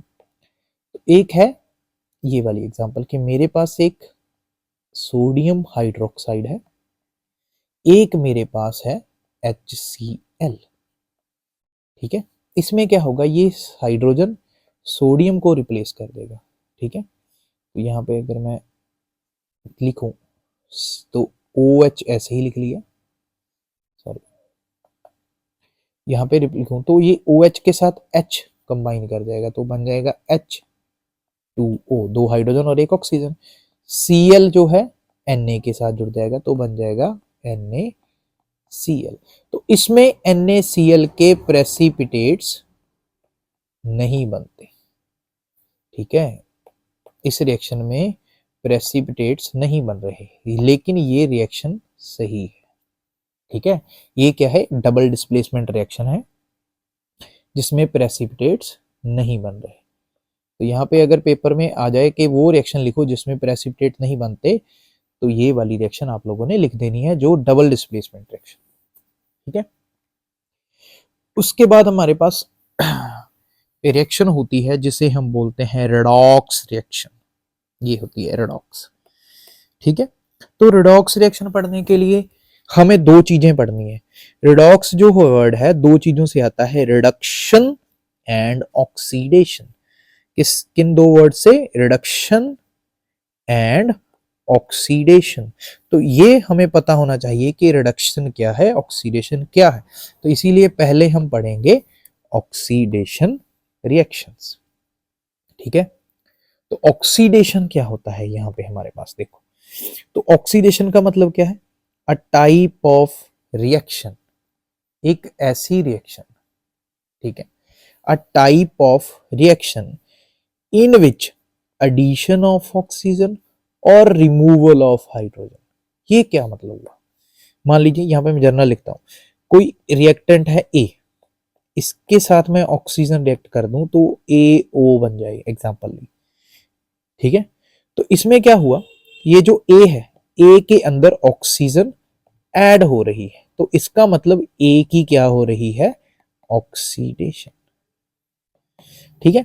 दूसरा ये हो सकता है कि ए के साथ पहले कोई एच लगा हुआ, मैंने इसे हीट किया, ठीक है, या कोई भी किसी भी चीज के साथ रिएक्ट किया, उसके बाद ये ए जो है वो हाइड्रोजन से अलग हो गया, मतलब ए से हाइड्रोजन जो है वो रिमूव हो रहा है। अगर ए से हाइड्रोजन रिमूव हो रहा है तो ए की क्या हो रही है, ऑक्सीडेशन। तो यहाँ पे दो वर्ड लिखे हैं ऑक्सीडेशन के लिए, कौन से, एक लिखा है एडिशन, एक लिखा है रिमूवल। बस याद ये रखना है, ऑक्सीडेशन में ऐड क्या होगा, ऑक्सीजन, क्या ऐड होगा, ऑक्सीजन। तो addition of oxygen is called oxidation, add add oxygen हो रहा है तो ऑक्सीडेशन है, और तो रिमूव क्या होगा, दूसरा कौन, हाइड्रोजन। तो याद रखना है, ऑक्सीडेशन, एडिशन ऑफ ऑक्सीजन और removal of hydrogen atom take place is called oxidation, ठीक है।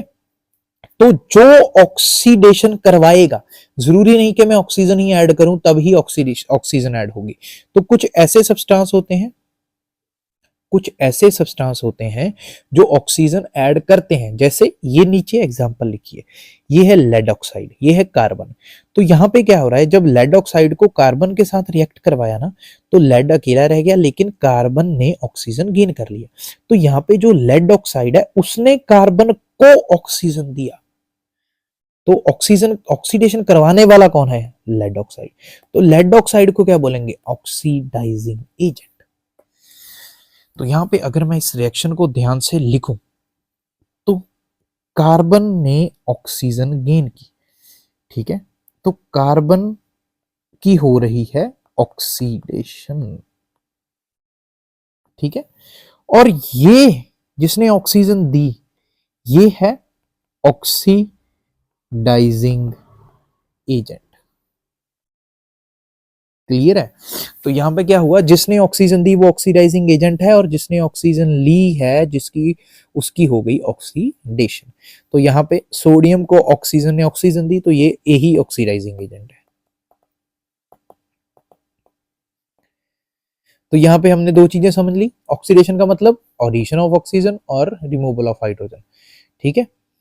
दूसरा है रिडक्शन, ये उल्टा होगा, अब जैसे ही ऑक्सीडेशन थी उसका उल्टा, ऑक्सीडेशन थी, एडिशन ऑफ ऑक्सीजन, तो इसका मतलब अगर ऑक्सीजन रिमूव हो रही है तो क्या होगी, रिडक्शन, रिड्यूस हो रही है, ठीक है। तो रिडक्शन का मतलब है chemical reaction in which addition of hydrogen, क्योंकि जिसमें हाइड्रोजन रिमूव हो रही थी वो ऑक्सीडेशन थी, तो इसमें हाइड्रोजन ऐड होगी, और रिमूवल ऑफ ऑक्सीजन, इसे हम बोलते हैं रिडक्शन। तो यहाँ पे कॉपर के साथ ये जो हाइड्रोजन ऐड हो गए, तो इसका मतलब H2O कॉपर। यहाँ पे मैं पिछले वाली वो रिएक्शन लिखता हूँ, लेड ऑक्साइड, ठीक है, इसके साथ कार्बन, तो ये बनी थी कार्बन डाइऑक्साइड प्लस लेड, ठीक है। इस रिएक्शन को अगर ध्यान से देखो, तो ये लेड ऑक्साइड जो है ना, इससे ऑक्सीजन रिमूव हो गई, जिससे ऑक्सीजन रिमूव होती है उसकी क्या होती है, रिडक्शन। तो इसका मतलब लेड ऑक्साइड की क्या हुई, रिडक्शन। कार्बन ने ऑक्सीजन गेन कर ली, जिसने ऑक्सीजन गेन कर ली उसकी क्या होती है, ऑक्सीडेशन। इसी से सब कुछ लिख सकते हैं। उसके बाद ये जो लेड ऑक्साइड है, ये क्या हुआ फिर, ऑक्सीडाइजिंग एजेंट, जिसने ऑक्सीडेशन करवाई। कार्बन ने इसकी रिडक्शन करवाई, जिसकी कार्बन ने क्या करवाई, इसकी रिडक्शन, तो फिर कार्बन क्या हो गया, रिड्यूसिंग एजेंट। तो यहां पे हमारे पास क्या है, chemical reaction in which addition of hydrogen और removal of oxygen is called reduction. Reducing agent कौन सा हुआ, जो ऑक्सीजन हाइड्रोजन प्रोवाइड करता है या ऑक्सीजन को रिमूव करता है, ठीक है। तो यहाँ पे ये इस रिएक्शन में ये रिड्यूसिंग एजेंट हो गया हाइड्रोजन। क्लियर है। तो ऑक्सीडेशन भी होगी, रिडक्शन भी होगी। तो जिसमें ये दोनों हो रही है, ये जो रिएक्शन है पीबी, इसको फिर लिख लेते हैं हम, PbO plus carbon, Pb plus carbon dioxide. ये रिएक्शन में ऑक्सीडेशन भी हो रही है, रिडक्शन भी हो रही है। जिस रिएक्शन में ऑक्सीडेशन और रिडक्शन दोनों हो, उस रिएक्शन को हम बोलते हैं रिडॉक्स रिएक्शन। क्या बोलते हैं? Redox reaction. तो यहां पे हमारे पास ये जो रिडॉक्स रिएक्शन है, ऑक्सीडेशन है, रिडक्शन है, इसकी कुछ डेली लाइफ एग्जांपल्स होती है हमारे पास। ठीक है। तो डेली लाइफ में ये कहाँ यूज हो रही है? तो effect of oxidation on our everyday life, on everyday life, जो डेली लाइफ है उसमें ऑक्सीडेशन कैसे काम कर रही है, जिसमें सबसे पहले है क्रोजन। अब क्रोजन क्या है? आप लोगों ने लोहे को जंग लगती हुई तो सबने देखी हो, ठीक है। आप लोगों ने ये भी नोट किया होगा कि जो आपके पास, अगर आपने कब कोई सिल्वर की चीज ली है जो पुरानी हो गई है, बहुत पुरानी हो गई है, उस वो थोड़ी थोड़ी ब्लैक होने लग जाती है। ठीक है। आपके पास अगर कोई कॉपर का कंटेनर होगा, पुराने कॉपर के बर्तन होंगे, ठीक है, तो आपने देखा होगा वो थोड़े थोड़े ग्रीन होने लग गए हैं। तो ये जो प्रोसेस हो रहा है ये एक्चुअल में क्रोजन है उस मेटल की। तो क्रोजन का मतलब क्या होता है? क्रोजन खुरना है, जो मेटल खुर जाते हैं। ठीक है। क्रोजन क्या है? क्रोजन देखो, when a metal is attacked by a substance around it, such as, कौन सा सब्सटेंस अटैक कर रहा है? Moisture, acid, it said to be corroded and this process is called corrosion. कई बार क्या होता है कि हम, जब आप लोगों ने देखा होगा आपके घर में जो लोहे की चीजें हैं उनको जंग लगी, क्यों लगी? क्योंकि घर में जब उनको पानी लग गया, ठीक है, वो, ठीक है, हवा में पड़ी रही, पानी में पड़ी रही, ठीक है, तो मॉइस्चर पकड़ लिया जब उन्होंने, तो धीरे धीरे उनको जंग लग गई। तो किसी भी चीज को जंग लगने का कारण क्या है? उसका मॉइस्चर के कांटेक्ट में आ जाना। तो यहाँ पे क्रोजन यही डिफाइन करती है कि मेटल क्रोड होने लग जाती है, ठीक है, धीरे धीरे खत्म होने लग जाती है। सेल्फ, अपने आप ऐसे लगता है कि मेटल खुद को खा रही है।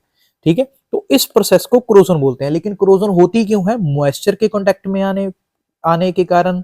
मॉइस्चर में क्या होता है? वाटर, एयर, एयर के अंदर क्या होती है? ऑक्सीजन। ठीक है। मॉइस्चर का मतलब in the presence of water और ऑक्सीजन। ठीक है। ये मिलके एक मेटल को खत्म कर रहे हैं, खा रहे हैं। तो इस प्रोसेस को बोलते हैं हम क्रोजन। तो क्रोजन की एग्जांपल्स क्या है हमारे पास? जो सिल्वर है वो थोड़ा थोड़ा ब्लैक होने लग जाता है। ठीक है। जो कॉपर है, कॉपर की चीजें थोड़ी थोड़ी ग्रीन होने लग जाती हैं। जो आप लोगों ने सुना होगा वो है statue of liberty. Statue of liberty जो है वो कॉपर का बना हुआ था। कॉपर का कलर क्या होता है? Reddish brown. लेकिन अगर आप अब स्टैच्यू ऑफ लिबर्टी को देखोगे तो statue of liberty green colour का दिखाई देता है। ग्रीन मतलब लाइट ग्रीन का, जैसे वो सोल्यूशन बन गया था जिस कलर का, उसी ग्रीन कलर का दिखाई देता है। क्यों? क्योंकि वो कॉपर का बना हुआ है। धीरे धीरे उसकी क्रोजन हो रही है। क्रोजन होने की वजह से उसके ऊपर एक लेयर बन गई ग्रीन कलर की। ठीक है।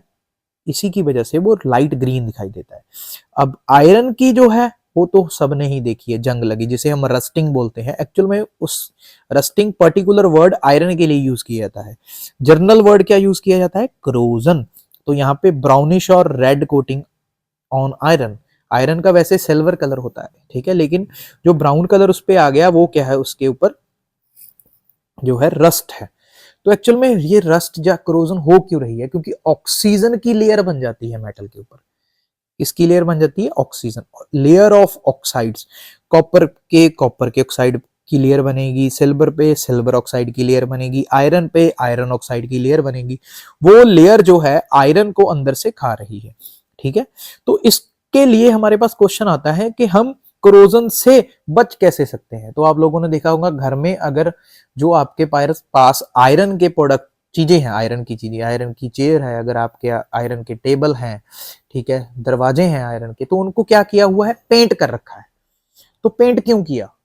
एक तो डेकोरेटिव पर्पस है कि सुंदर लगता है, दूसरा ये पर्पस है कि उसे हम रस्टिंग से बचा सकते हैं। अगर हम पेंट किया हुआ है तो रस्टिंग, तो हमारे पास यहाँ पे कुछ मेथड्स हैं जिससे हम रस्टिंग से बचा सकते हैं। ठीक है, तो पहला है ऑयलिंग एंड ग्रीसिंग। तो ऑयल और ग्रीस की लेयर अगर हम लगा देंगे तो वो डायरेक्ट कांटेक्ट में, ऑक्सीजन के डायरेक्ट कांटेक्ट में नहीं आएंगे। तो ये मेरे पास अगर कोई आयरन का टुकड़ा है, इसकी मैंने ऑयलिंग कर दी, ऑयल से इसके अराउंड एक लेयर बन गई। ठीक है, तो ये लेयर डायरेक्ट ऑक्सीजन से कांटेक्ट से रोकती है, जिसकी वजह से ये जो आयरन का टुकड़ा है ये बच जाएगा रस्ट जो है पकड़ने से, इसकी ऑक्साइड की लेयर नहीं बनेगी। दूसरा पेंटिंग, पेंटिंग अभी बता के हटाऊं, अभी बताया है कि पेंट कर देना है। तीसरा है गैल्वेनाइजेशन। ये गैल्वेनाइजेशन क्या है?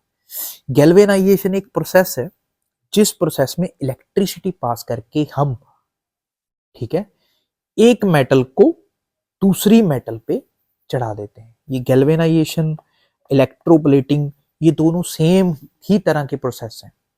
ठीक है, इलेक्ट्रोप्लेटिंग में भी इलेक्ट्रिसिटी यूज करके हम एक मेटल की लेयर दूसरी मेटल पे चढ़ा देते हैं। ठीक है, एक मेटल को मान लीजिए मेरे पास आयरन का टुकड़ा है, इसके ऊपर मैंने जिंक की लेयर चढ़ा दी, तो जो पहले एयर के कांटेक्ट में कौन आएगा? जिंक, तो आयरन क्या हो जाएगा? प्रोटेक्ट हो जाएगा। ठीक है, इस इलेक्ट्रोप्लेटिंग करने के लिए जो प्रोसेस यूज किया जाता है उसे हम क्या बोलते हैं? गैल्वेनाइजेशन। कौन सा प्रोसेस यूज किया जाता है? गैल्वेनाइजेशन। ठीक है, दूसरा जो डेली लाइफ की एग्जांपल है ऑक्सीडेशन की, वो है हमारे पास रेंसिडिटी। रेंसिडिटी का क्या मतलब है? तो जो आपके घर में फूड है जिसमें ऑयल होता है, फैट्स होती हैं, जैसे आपने घर में सब्जी रखी बना के, तो दूसरे दिन गर्मी, मतलब बाहर आपने फ्रिज में नहीं रखी, नॉर्मल रख दी, दूसरे दिन अगर आपने उसे देखा तो वो खट्टी हो गई, कह देते हैं कि उससे स्मेल आने लग गई, कहते हैं घर में कि खट्टी हो गई है सब्जी। तो वो क्या है एक्चुअल में? वहां पे उस फूड की ऑक्सीडेशन हो जाती है, ऑक्सीडेशन होने की वजह से वो फूड जो है खराब हो जाता है।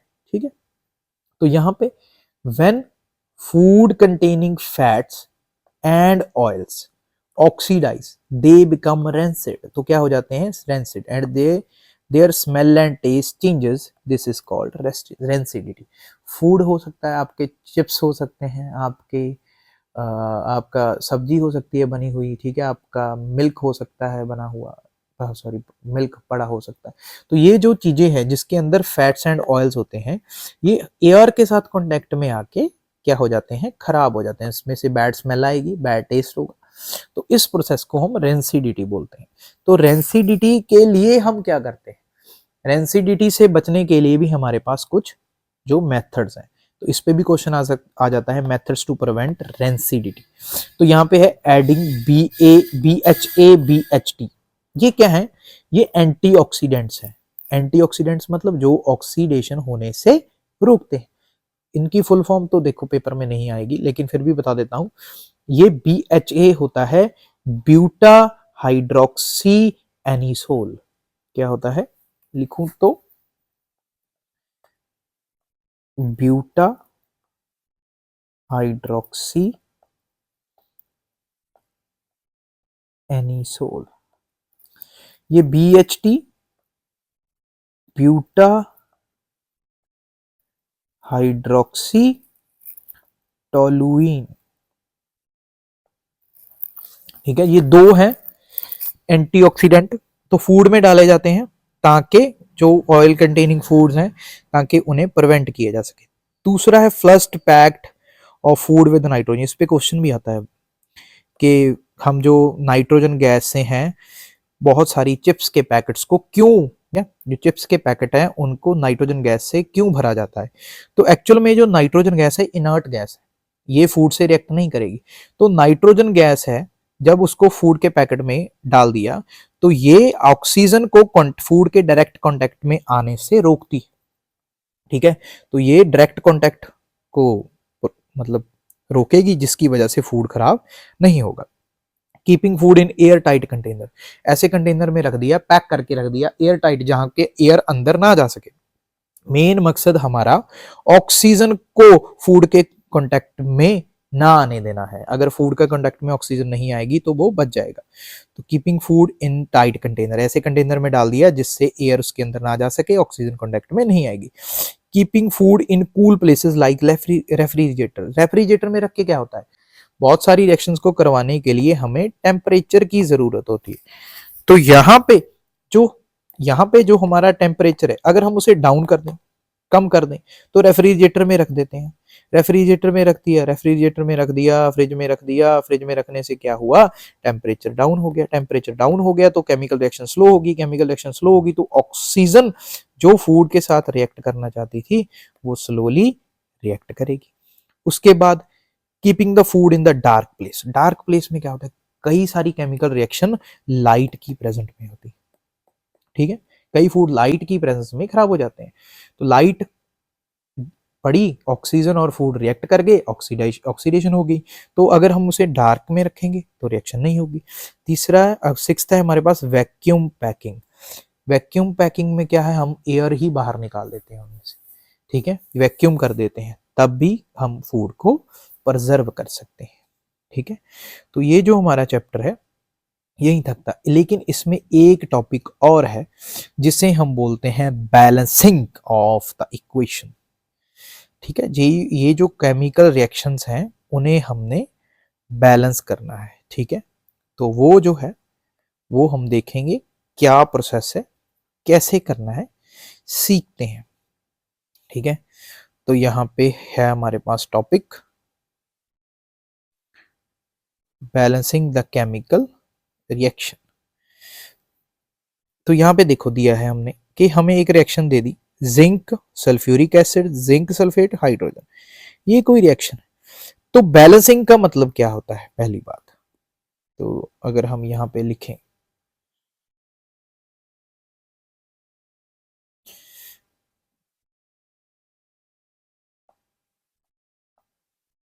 बैलेंस्ड केमिकल इक्वेशन, ठीक है। तो इसके लिए पहले पता होना चाहिए केमिकल इक्वेशन क्या है। तो केमिकल इक्वेशन क्या है, केमिकल इक्वेशन हमारे पास एक इक्वेशन है विच रिप्रेजेंट केमिकल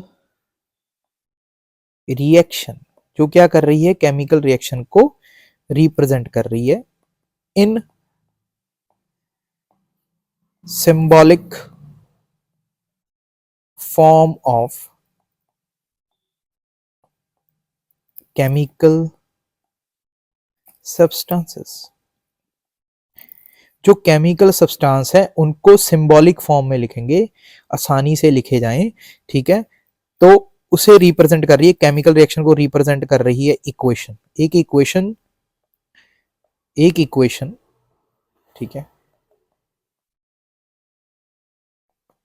जो केमिकल रिएक्शन को रिप्रेजेंट कर रही है, केमिकल रिएक्शन को रिप्रेजेंट करे सिंबॉलिक फॉर्म में, उसे हम बोलते हैं केमिकल इक्वेशन, ठीक है। जैसे हमारे पास यहाँ पे लिखा था कि जो जिंक है और सल्फ्यूरिक एसिड है ये आपस में रिएक्ट करके क्या बना लेते हैं, हमारे पास जिंक सल्फेट साथ में हाइड्रोजन। ये जो मैंने लिखा, मतलब ये लिख तो मैंने एक इक्वेशन दी, केमिकल इक्वेशन, लेकिन ये सिंबॉलिक फॉर्म में नहीं है। अब हम इसे सिंबॉलिक फॉर्म में लिखेंगे। सिंबॉलिक फॉर्म में लिखे, जिंक का सिंबल क्या होता है, जिंक, ये 9th में आपने पढ़ा है। सल्फ्यूरिक एसिड का सिंबल होता है H2SO4, फॉर्मूला होता है, ठीक है। एरो रिप्रेजेंट करता है कि इसके बाद बनेगा क्या, ये दोनों जुड़ के बना रहे हैं, इट फॉर्म, क्या बनाते हैं, जिंक सल्फेट प्लस हाइड्रोजन, ठीक है। तो अब हमने बनानी है बैलेंस्ड इक्वेशन। कौन सी इक्वेशन बनानी है, बैलेंस्ड केमिकल इक्वेशन। अब ये जो बैलेंस्ड केमिकल इक्वेशन है इसका मतलब क्या है? बैलेंस्ड केमिकल इक्वेशन होगी अ chemical equation having equal number of atoms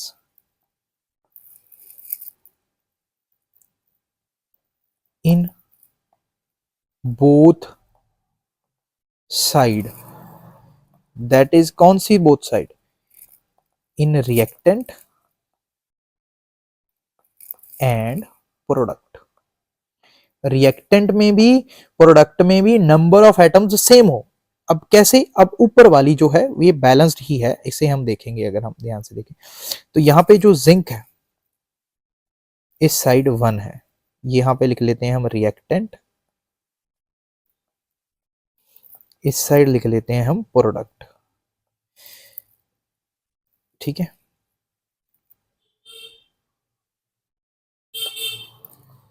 तो अब यहाँ पे हम देखते हैं इस साइड जो जिंक है वो 1 है, प्रोडक्ट की साइड जिंक भी कितने हैं? 1। उसके बाद जिंक के बाद हमारे पास है हाइड्रोजन। यहाँ पे जो H2 है, H2 है वो कितने हैं? 1। यहाँ पे जो हाइड्रोजन है वो भी 1, H2 1 है। उसके बाद सल्फर, इस साइड सल्फर कितने हैं? 1। इस साइड सल्फर कितने हैं? 1। इस साइड ऑक्सीजन कितने हैं? 4। उस साइड ऑक्सीजन भी कितने हैं? देखो 4। तो जिस रिएक्शन में ये दोनों लेफ्ट हैंड साइड जो रिएक्टेंट के अंदर हैं, प्रोडक्ट के अंदर हैं, ये बराबर हों, उसे हम बोलते हैं बैलेंस्ड। अब कई कह दें कि ये हाइड्रोजन, इसको ये भी लिख सकते हैं कि यहाँ पे अगर हम अकेला गैस की बात ना करें, चेंज ही कर देता हूं मैं, तो यहाँ पे हाइड्रोजन कितने हैं? 2। इस डायरेक्शन साइड पे हाइड्रोजन कितने थे? 2। अगर नंबर ऑफ एटम्स की बात करें तो लेफ्ट हैंड साइड और राइट हैंड साइड में नंबर ऑफ एटम्स बराबर है। अगर ऐसा हो जाए तो ये बैलेंस्ड केमिकल इक्वेशन होती है। ठीक है, अब अगर बैलेंस करनी हो, ठीक है, हमने बैलेंस करनी हो तो करना क्या है? देखिए हम आते हैं यहाँ पे एग्जाम्पल, ये है हमारे पास एक एग्जाम्पल, इसे ट्राई करते हैं। तो यहाँ पे दिया है, ठीक है, तो Fe एक साइड, एक रिएक्टेंट, एक प्रोडक्ट। रिएक्टेंट की साइड F, यहाँ पे रिएक्टेंट लिख लेते हैं, यहाँ पे प्रोडक्ट लिख लेते हैं। ठीक है, रिएक्टेंट की साइड Fe कितने हैं? 1। प्रोडक्ट की साइड Fe कितने हैं? 3। रिएक्टेंट की साइड हाइड्रोजन कितने हैं? 2। प्रोडक्ट की साइड हाइड्रोजन कितने हैं? 2। रिएक्टेंट की साइड ऑक्सीजन कितने हैं? 1। प्रोडक्ट की साइड ऑक्सीजन कितने हैं? 4। अब हम देखोगे यहाँ पे ना तो आयरन जो है वो बैलेंस है, ना हमारे पास ऑक्सीजन बैलेंस है, तो हमने इनको बैलेंस करना है। तो बैलेंस करने का तरीका है, उस मेथड का नाम है hit and trial method. Hit and trial का मतलब क्या है कि हम नंबर डालते जाएंगे और चेक करते जाएंगे कि बराबर हो रहे हैं कि नहीं, लेकिन इसमें भी एक तरीका है हमारे पास। ठीक है, तो यहाँ पे देखो क्या कहते हैं, to balance a chemical equation first उसका जो स्ट्रक्चर है वो लिख लेता है। ठीक है, जैसी की है वैसे की वैसे हमने लिख ली। उसके बाद हमने उसके नंबर्स लिख लेने हैं, रिएक्टेंट की साइड कितने हैं, प्रोडक्ट की साइड कितने हैं, ये भी हमने लिख लिए। ठीक है, फिर जो थर्ड स्टेप है, often convenient to start balancing with the compound contain maximum number of atom. हमेशा उस एटम से स्टार्ट करो जो ज्यादा है। क्या है? जो ज्यादा है। तो ज्यादा कौन से हैं यहाँ पे? हाँ, यहाँ पे ऑक्सीजन 4 है, यहाँ पे ऑक्सीजन 1 है, तो हमेशा ऑक्सीजन को बैलेंस करना है। तो ऑक्सीजन यहाँ पे 4 है, यहाँ पे 1 है, तो बैलेंस करने के लिए इसके साथ कितना लगाएंगे? 4। तो यहाँ पे इन्होंने क्या किया, देखो, तो ये जो वाटर है इसको 4 से मल्टीप्लाई कर दिया, तो ये 4 लगा दिया यहाँ पे। ठीक है, तो 4 लगा दिया। अब क्या हुआ? ऑक्सीजन बैलेंस हो गया। लेकिन अब हाइड्रोजन, अब रह कौन गया, iron and hydrogen atom still not balanced, pick any these element to proceed further let us balance the hydrogen. पहले हम हाइड्रोजन बैलेंस कर लेते हैं। तो यहाँ पे 4 ये है, 2 ये मल्टीप्लाई होते हैं, 4 2 आर 8 हाइड्रोजन है। तो यहाँ पे कितने हैं 2, इसको बैलेंस करने के लिए इसके साथ कितना लगा देंगे 4, तो यहाँ पे 4 लगा दिया।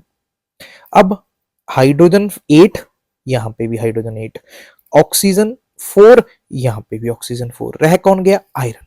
आयरन कितने हैं 3, तो अगर मैं इसके साथ 3 लगा दूं तो आयरन भी तो बैलेंस हो जाएंगे, तो आयरन भी बैलेंस हो गया। ये हो गई हमारी इक्वेशन बैलेंस। ठीक है, और साथ में एक स्टेप है कि फिजिकल स्टेट भी लिख देनी है कि ये सॉलिड फॉर्म में है, ये गैसेस फॉर्म में है, जो वाटर था ये सॉलिड फॉर्म में, ये गैसेस फॉर्म, ये सिंबल रिप्रेजेंट करते हैं।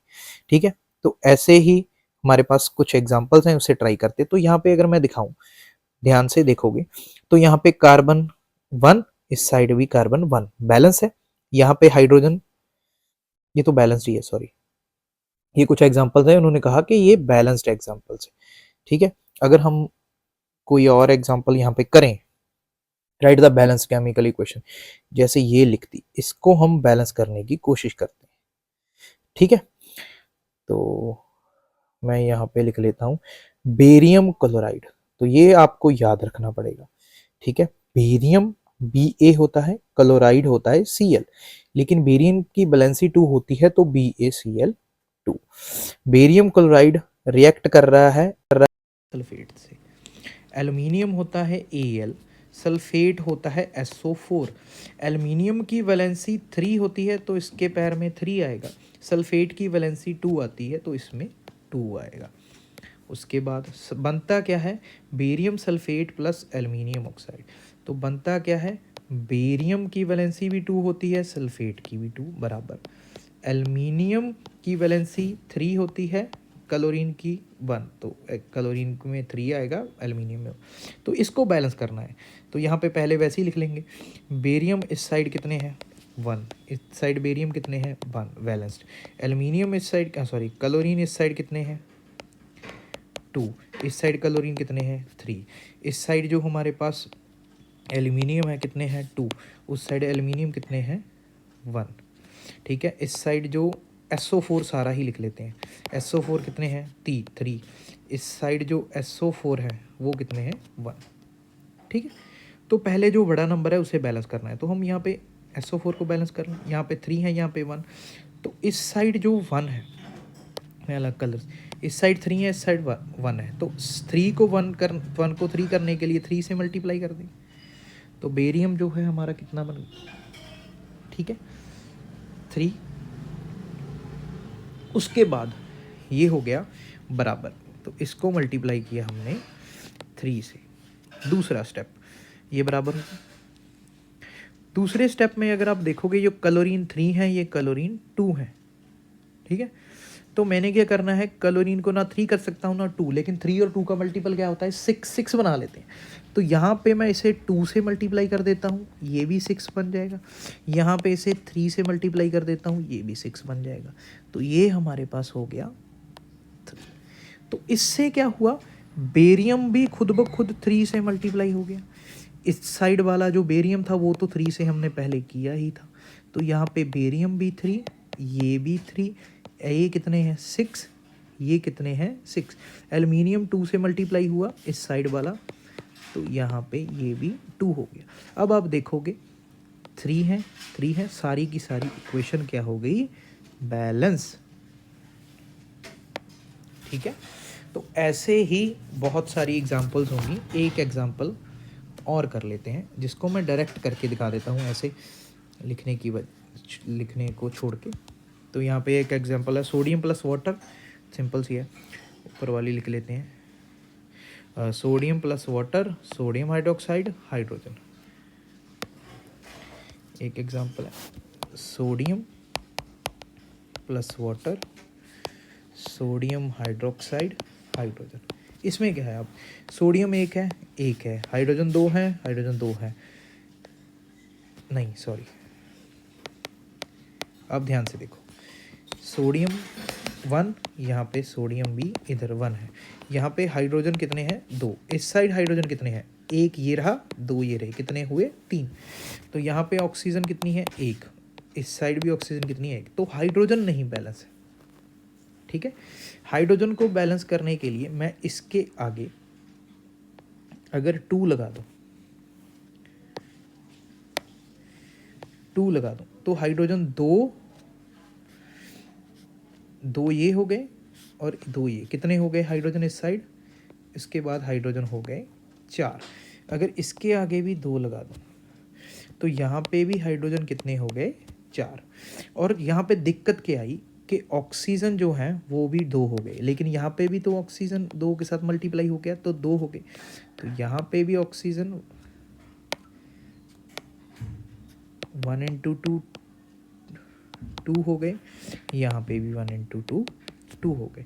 बच गया सोडियम। सोडियम यहाँ पे कितने हैं 2, इस साइड तो हमने 2 से मल्टीप्लाई कर दिया तो 2 हो गए, लेकिन इस साइड भी हम 2 से मल्टीप्लाई कर देंगे तो ये सोडियम ऑक्सीजन सारी बैलेंस, तो इक्वेशन बन गई हमारे पास ये वाली Na2H2O दिस। तो ऐसे आप लोगों ने बैलेंस करना है कि नंबर ऑफ रिएक्टेंट के number of atoms in reactant and number of reactant in number of atoms in reactant, number of atoms in product बराबर हो जाए। तो पूछ लेते हैं कि ये किस लॉ के ऊपर काम करती है बैलेंसिंग ऑफ इक्वेशन, तो law of conservation of mass के ऊपर काम करती है। हमने इक्वेशन को बैलेंस करना क्यों ज़रूरी है, ताकि जो law of conservation of mass है वो वायलेट ना हो। ठीक है, हमें क्वेश्चन पूछ लिया कि बार बार हम इक्वेशन बैलेंस क्यों कर रहे हैं, क्योंकि लॉ ऑफ कंजर्वेशन मास जो है वो वायलेट होता है अगर हम इसे बैलेंस नहीं करते। तो law of conservation of mass के अकॉर्डिंग उसको सही रखने के लिए हमें इन्हें बैलेंस करना पड़ता है। तो ये हमारा जो चैप्टर है वो ख़त्म हो गया। ठीक है, तो ये सारा चैप्टर, इसके अंदर अगर आपका कोई भी क्वेश्चन होगा, एक वीडियो में हम क्या करेंगे, इस एनसीईआरटी के सारे जो क्वेश्चन हैं पीछे वाले जो टेक्स्ट बुक के क्वेश्चन होते हैं ये भी सारे के सारे सॉल्व कर लेंगे। ठीक है, तो यहाँ हमारी वीडियो ख़त्म होती है। Thank you.